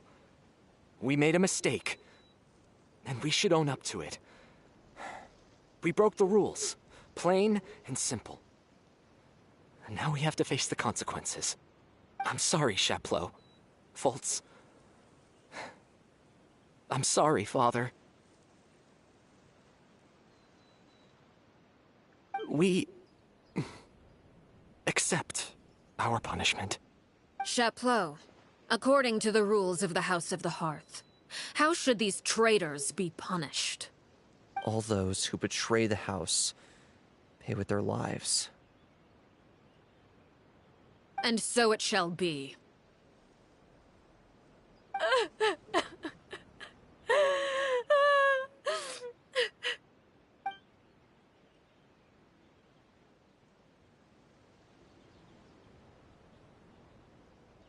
Father, please wait! Something you want to say, Linny? Please reconsider, Father. What Filial and the others did, does it really count as betrayal? We all come from broken families. From the very first day we joined the House of the Hearth, we wanted nothing more than to make it a real home. But the truth is, none of us know what a real home should look like. I'm not saying I have all the answers. All I know is this. Killing Filial and the others may uphold the rules, but doing so will only bring us further away from being a real family than we've ever been. So please, Father, please reconsider.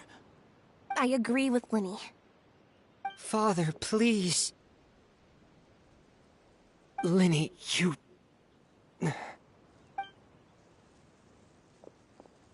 I also agree with Linny.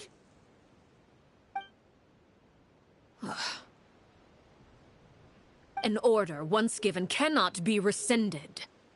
However, given the extent of your determination, I suppose we shall have to go about this a different way. Draw your weapons and face me. Our weapons? Father, are you referring to a duel? Precisely. The rules of the House will not be altered. Traitors must be punished. However, resolving disputes with a duel is also one of our rules, one that also applies to me. Demonstrate a sufficient showing of strength, and I shall offer a concession. Wait. Beat Father in a duel? Impossible. Father is way too strong, even for Linny.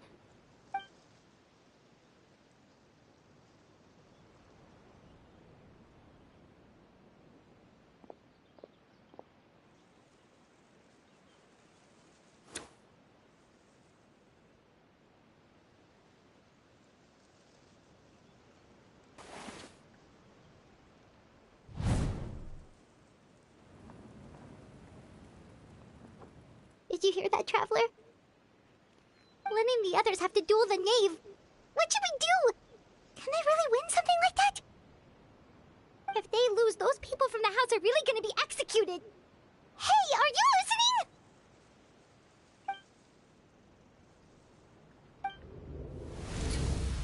Don't you want to say a proper goodbye at least?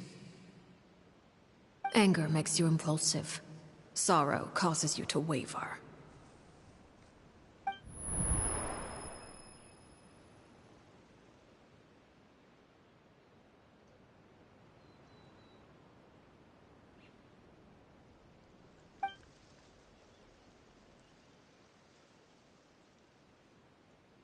Oh. Looking at that expression on her face, she seems really serious about this. Guess that means there's no chance she's throwing the duel on purpose, huh? When guests are around, families are often on their best behavior. And any disputes are less likely to escalate. When the time comes, make the choice that you deem most appropriate in the situation, and lend your help to the House of the Hearth. What's wrong, Traveler? Hey, where are you going? Traveler?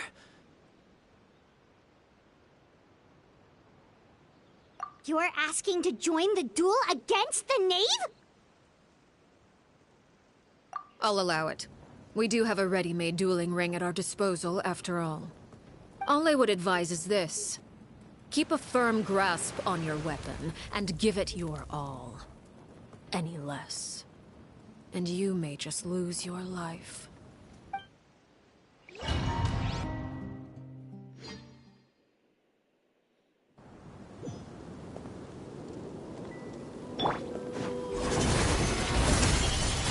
Rise with the sun! Is it my turn now?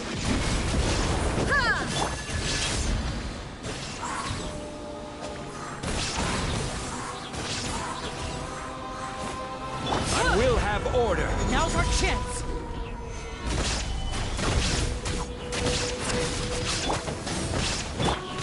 There is no escape!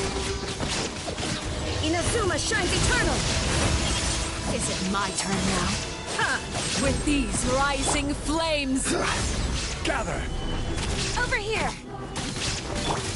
Now that's more like it. Shine down!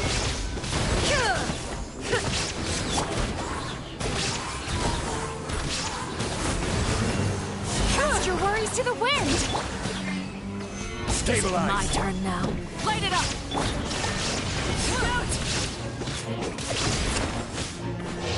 To oblivion! With the fall of darkness, destruction shall rise. Spare your Solidify! energy. Running is of little use. Watch out for Father's movements!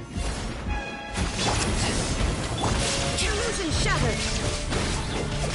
Order guide! Stabilize! Yeah! Is it my turn now? Father's even stronger than I expected.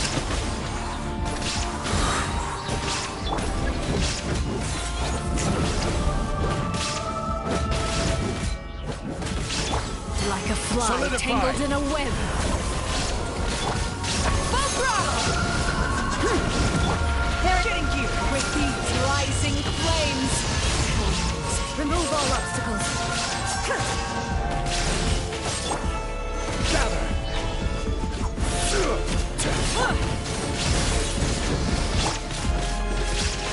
Is it my turn? This is order!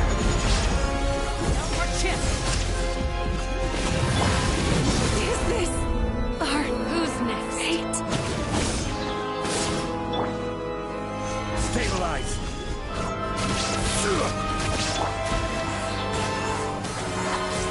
Spare your energy. Running is a good. Hang in there! Not bad. You've proven to be Illusion a worthy shattered. opponent after all. The mortal plane of fleeting joy.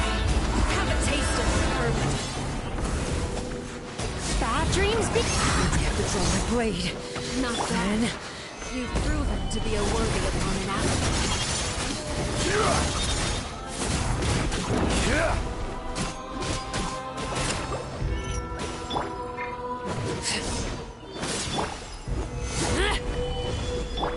Watch out for Father's movements! Closer now. Is it my turn now? I'm feeling a little off.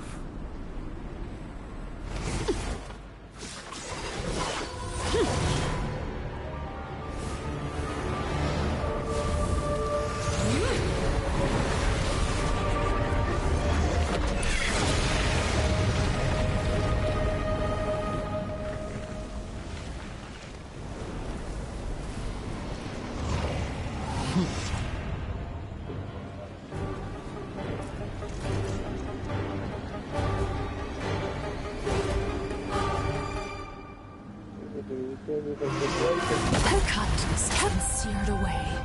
Not My a good blade is sign. all that Sweet remains. dreams. Watch out for Father's movements! Look out!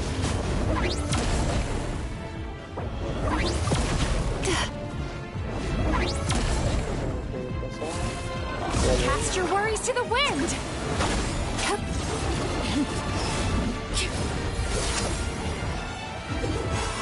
Now's our chance! Over here.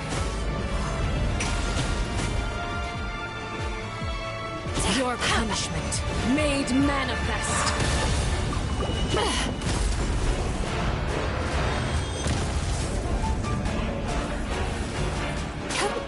Time to relax. Watch out for Father's movements! Look out!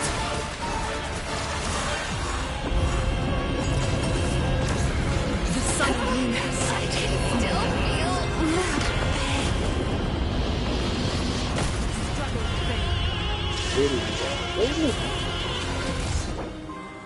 Now's our chance! Over here. Under full sight.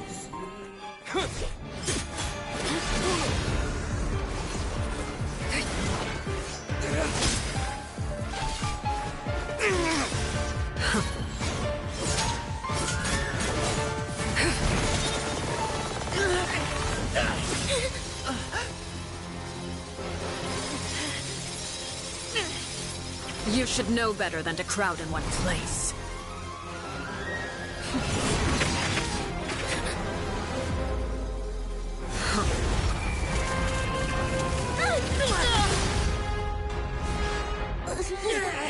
Oh, I know. Now! I'm sorry, Father!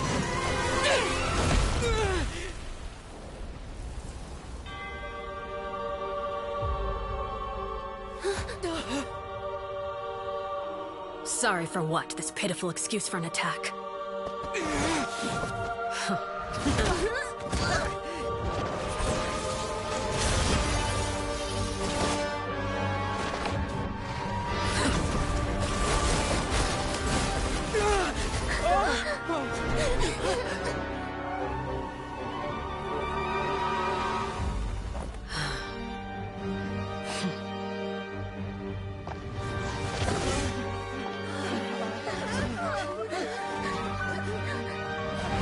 Father, no!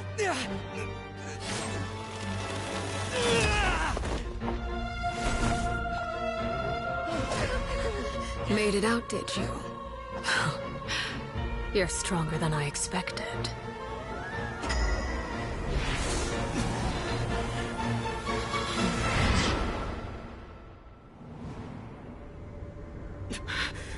A crimson moon?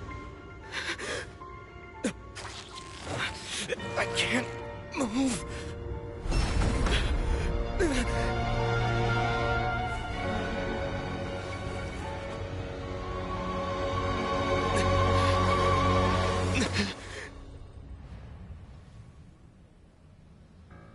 Still, not strong enough to beat me.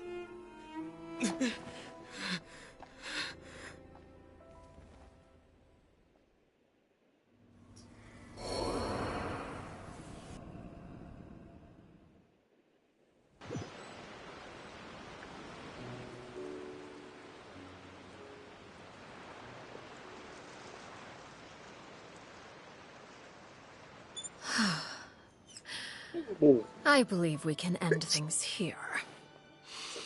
It's not often that we get to enjoy the company of guests, after all. We wouldn't want things to get too out of hand. Brother, are you alright? Lenny! Given that I am the victor of this duel, as agreed, the punishment stands. No! I never thought things would end like this. However, everyone involved in the duel demonstrated a remarkable level of strength and determination. In light of this, I'm prepared to change the method of execution. Elwar, the bottled flames I gave you for safekeeping. Do you still have them? Yes? I wasn't sure what they were for, but I've kept them super safe. I didn't lose a single one. Wonderful. Then, in just a moment, I'll have you administer them. Bottled flames? Indeed. They're the product of a secret experiment. Under certain special circumstances, flames can be extracted from my person and preserved. Once ingested, searing pain will spread across every inch of your body. No harm will come to you physically, but your memories will be burned away. If you can withstand the pain. When you awake, you'll have forgotten everything you know about the House of the Hearth, and will be expelled from the organization. In other words, administering this concoction will kill the version of you that grew up in the house, and give you a new identity.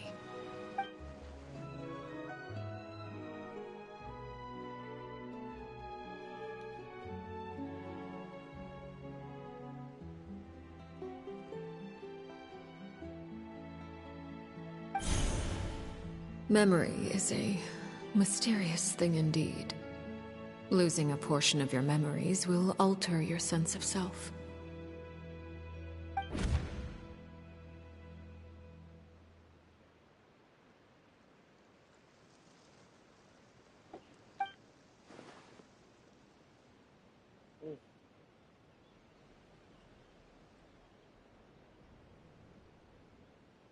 So, you're just letting us go, Father?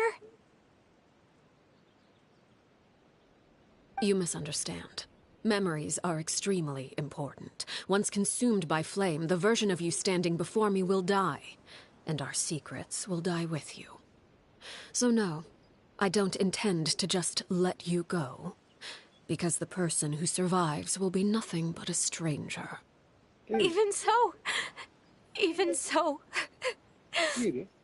I won't have to live in fear anymore. I'm sorry, Father. I'm sorry I let you down. But I really... Don't cry, Filial. You haven't left the house yet, so there are still rules to be followed, yes? Remember what I taught you. Anger makes you impulsive, sorrow causes you to waver. Don't let yourself be controlled by your emotions. Of course. I'll remember. Dry your tears, and go pursue the life you really want. Yes, Father. Chaplot, Foltz, Elwar. Take them back to Poisson. And bring Lenny and the others as well. I prepared 3 extra vials of bottled flames. As for whether to take them, the choice is yours. Goodbye, children. The next time we meet, I will no longer be your father. Thank you for all you've done for the house. I hope you have bright futures ahead of you.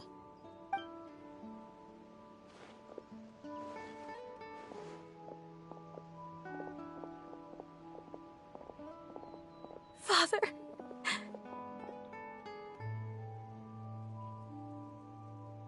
Let's go.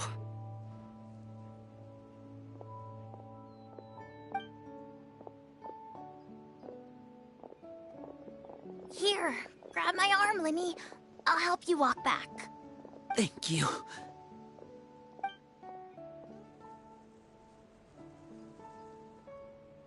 Clairvy.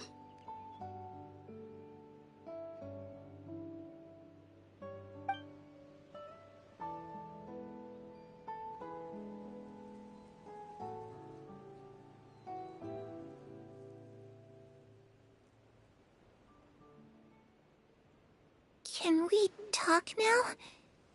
I've been waiting for a super long time. You really are Perry, aren't you? I haven't seen you in so long. How come you're all grown up? Wait, did I somehow travel to the future on accident? Or am I dreaming? What a long dream. Neither. You died, Clairvy. That's what happened. You could have at least sugarcoated it a little. Oh. Okay then. Huh? That's it? You accepted it just like that? Yep. If that's what Perry says happened, then I believe her. Perry wouldn't lie to me. Plus, I don't really need to know why I'm like this. I'm more curious about what happens in the future. If you're a harbinger now, Perry, that means Mother is gone, isn't she? Can you tell me about it? I want to know what happened to her. And to me.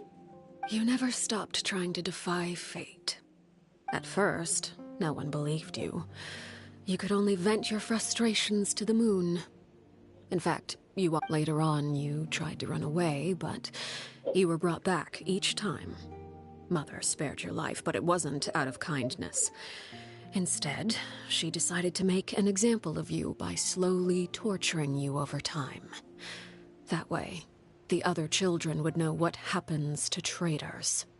Still, you never gave up. Mother hoped that but you called on everyone to unite. You tried everything you could think of, but every attempt ended in failure. Still, you never turned your sword on Crucibina, and you never turned it on me. On that gloomy day, you told me, "For the last 16 years of my life, I've done everything I can to fight for freedom. But now, I realize that the only freedom I truly possess is the freedom to choose to die." I never imagined I would say something like that. I must have been feeling really worn down. But somehow, I still think I understand. According to Mother's plan, only one of us was going to make it until the end. And I always hoped that person would be you. If I could do it all over again, I still don't think I would make a different choice. Even when I first met you, I knew you'd be able to do what I couldn't. Is that so? Even now, I'm not sure I truly understand what kind of freedom you were trying to pursue. But as the head of the House of the Hearth, and as the children's father, I've tried to give them the most basic of freedoms. The freedom to choose their own fate. It's something I discussed with the Eudex of Fontaine. The children who want to leave the house will have their memories wiped clean of all secrets pertaining to the organization. In return, they will be allowed to live a normal life in Fontaine without being prosecuted for their past. Of course, I won't simply hand freedom to them on a silver platter. They have to fight for it and prove themselves worthy of it. Only freedom that is earned has true value. That's more than enough. That's exactly the kind of life I was fighting for. You know, Perry, I think you're a pretty amazing king, and a really great father, too. I'm really happy that you're the one who took over the house. I guess I do have one regret, though. I still haven't seen the outside world. Well, it just so happens that our dear guests over here have been to many nations and traveled to countless places. Perhaps they would be willing to tell you what the outside world is like. Really? Of course! We've traveled all over the place. We've got so many stories, we could probably talk your ears off for 3 days straight!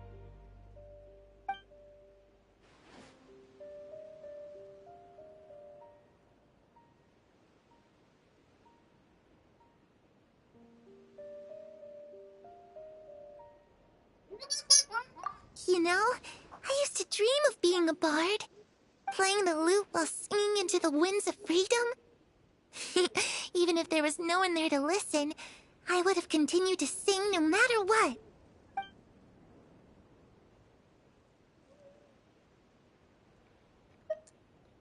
those yokai you mentioned? What do they look like? I once saw a drawing of this one guy with horns on his head and a super scary face. Are there any yokai like that? Oh, sounds like you're talking about an Oni. Yep, we've met one, and let Paimon tell you, they're not nearly as scary as they look.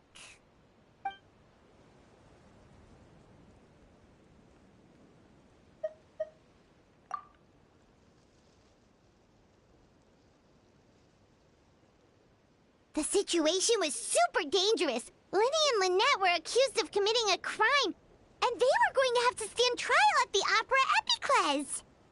Oh no, that must have been hard for all of you. What happened next? Don't worry, we were able to turn the situation around super quickly. All thanks to Detective Paimon, of course. How'd you do that? Come on, tell me. Okay, so it was like this. After the failed magic show, we rushed to the scene and...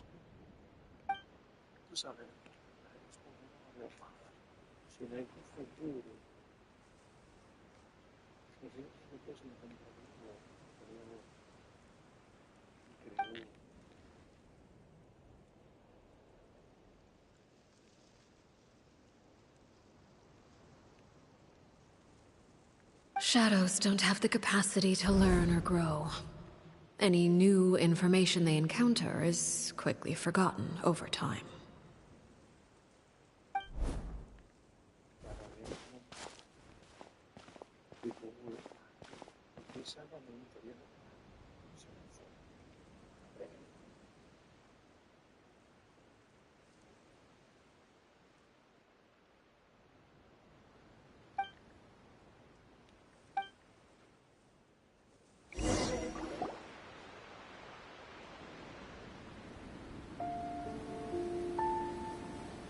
Clairvy, you've worked tirelessly from the shadows to overthrow the House of the Hearth.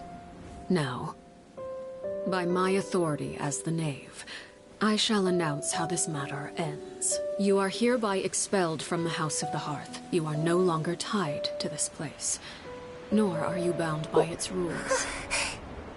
You're saying that I can finally leave? I get to experience the outside world as well?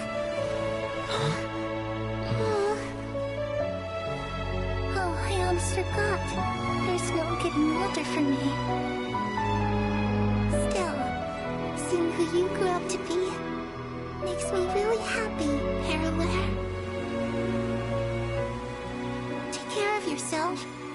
Goodbye. May we meet again someday.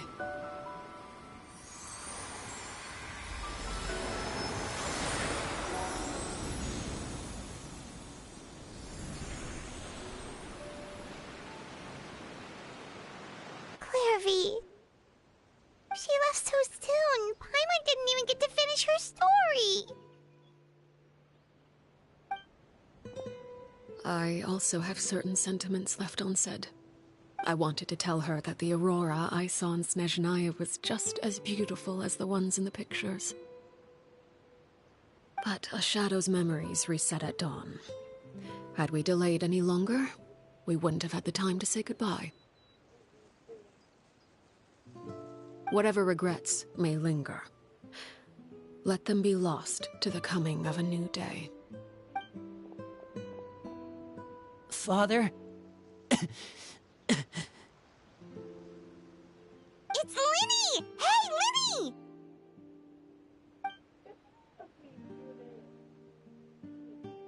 What is he doing back here? Let's go check it out.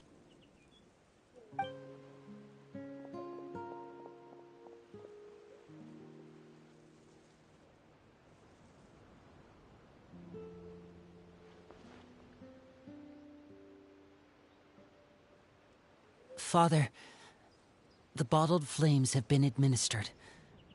Filio and the others have left the house. And you? What have you decided? Thank you for giving us that choice, Father. But we never wanted to leave the house. It's the only home we've ever known. Lynette and Fremine feel the same way.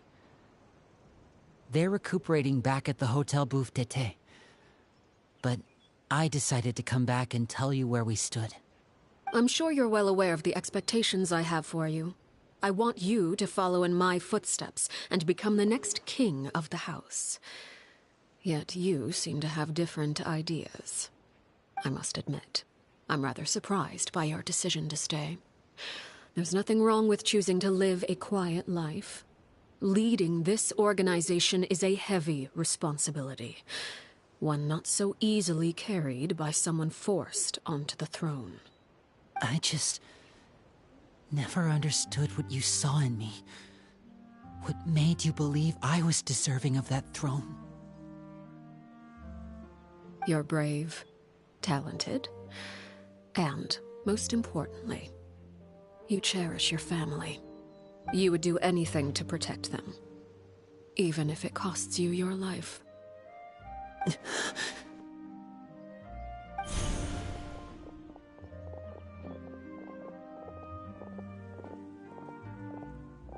Speaking up back there was so brave of you, Linny. It's all thanks to you that we were able to convince Father to back down.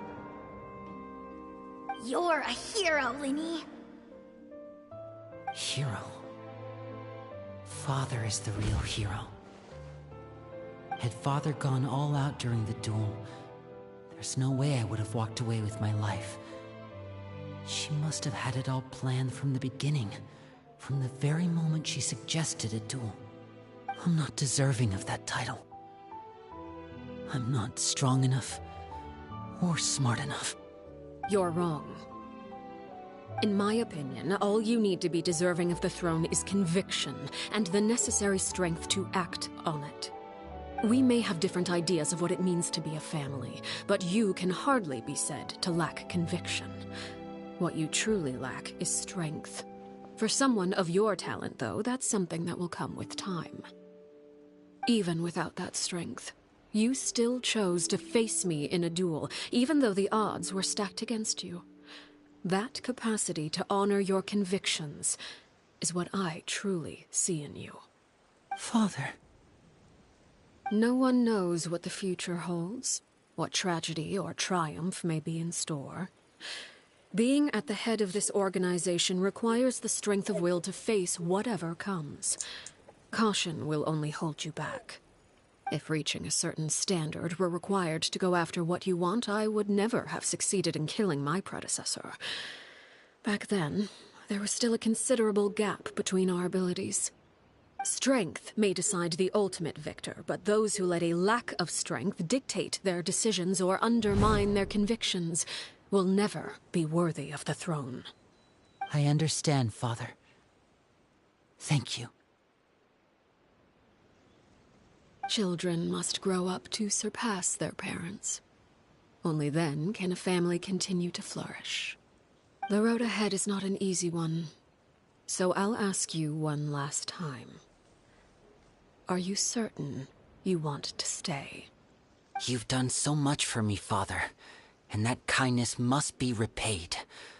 Plus, with Project Stuja at hand, there are many dangers ahead, and I, for one, don't intend to back down. Protecting my family at all costs. That's my conviction. Then you're welcome to stay. As for Project Stuja, you need not be too concerned. If those cowardly businessmen and heartless dignitaries try to take us down, I'm prepared to teach them a lesson.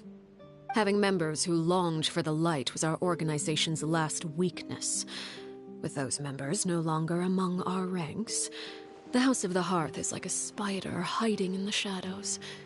We need only wait for our prey to come to us. At present, our imperative is to use their plan to our advantage. In doing so, a crimson moon shall rise amid the frigid blizzards of winter. No demonstration of loyalty shall go unrewarded, and no sacrifice shall be in vain. As for the two of you, whether we meet again as friend or foe, I'll remember the camaraderie we shared in this moment. No matter how arduous the journey ahead, I hope we both reach our desired destination.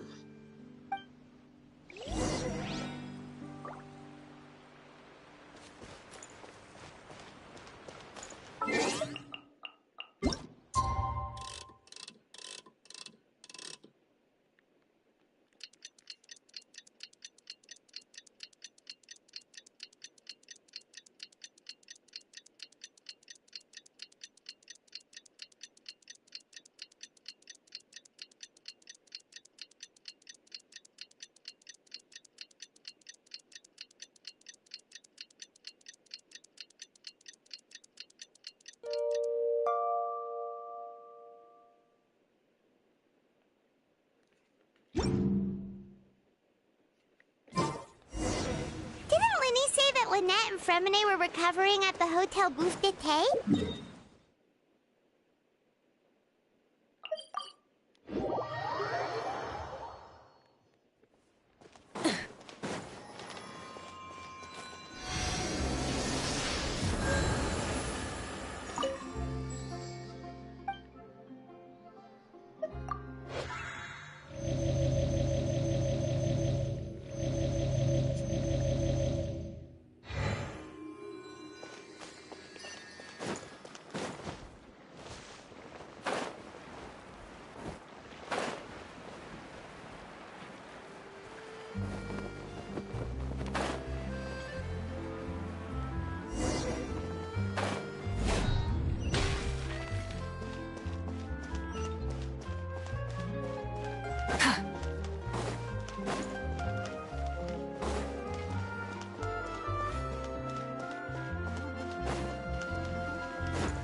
Another test subject. Gather!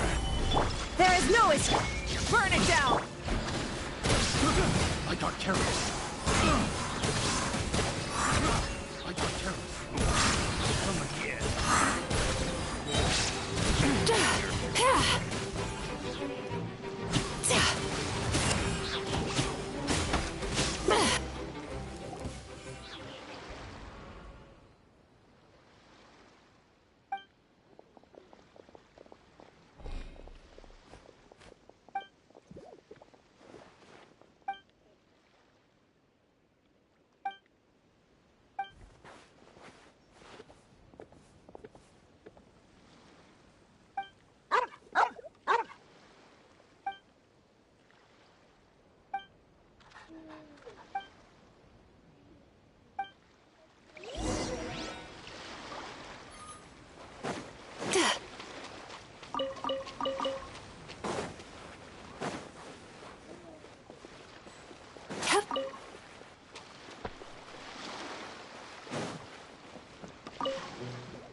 No, pues malo, ponte a jugar.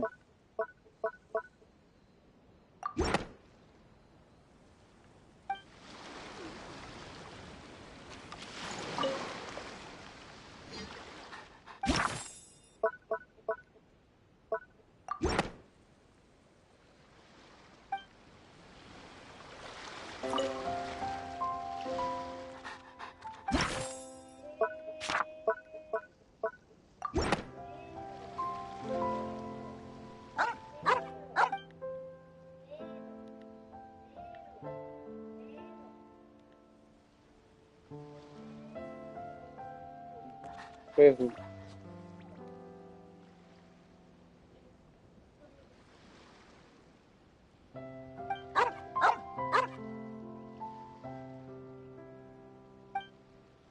¿Te gustan mucho los pesos?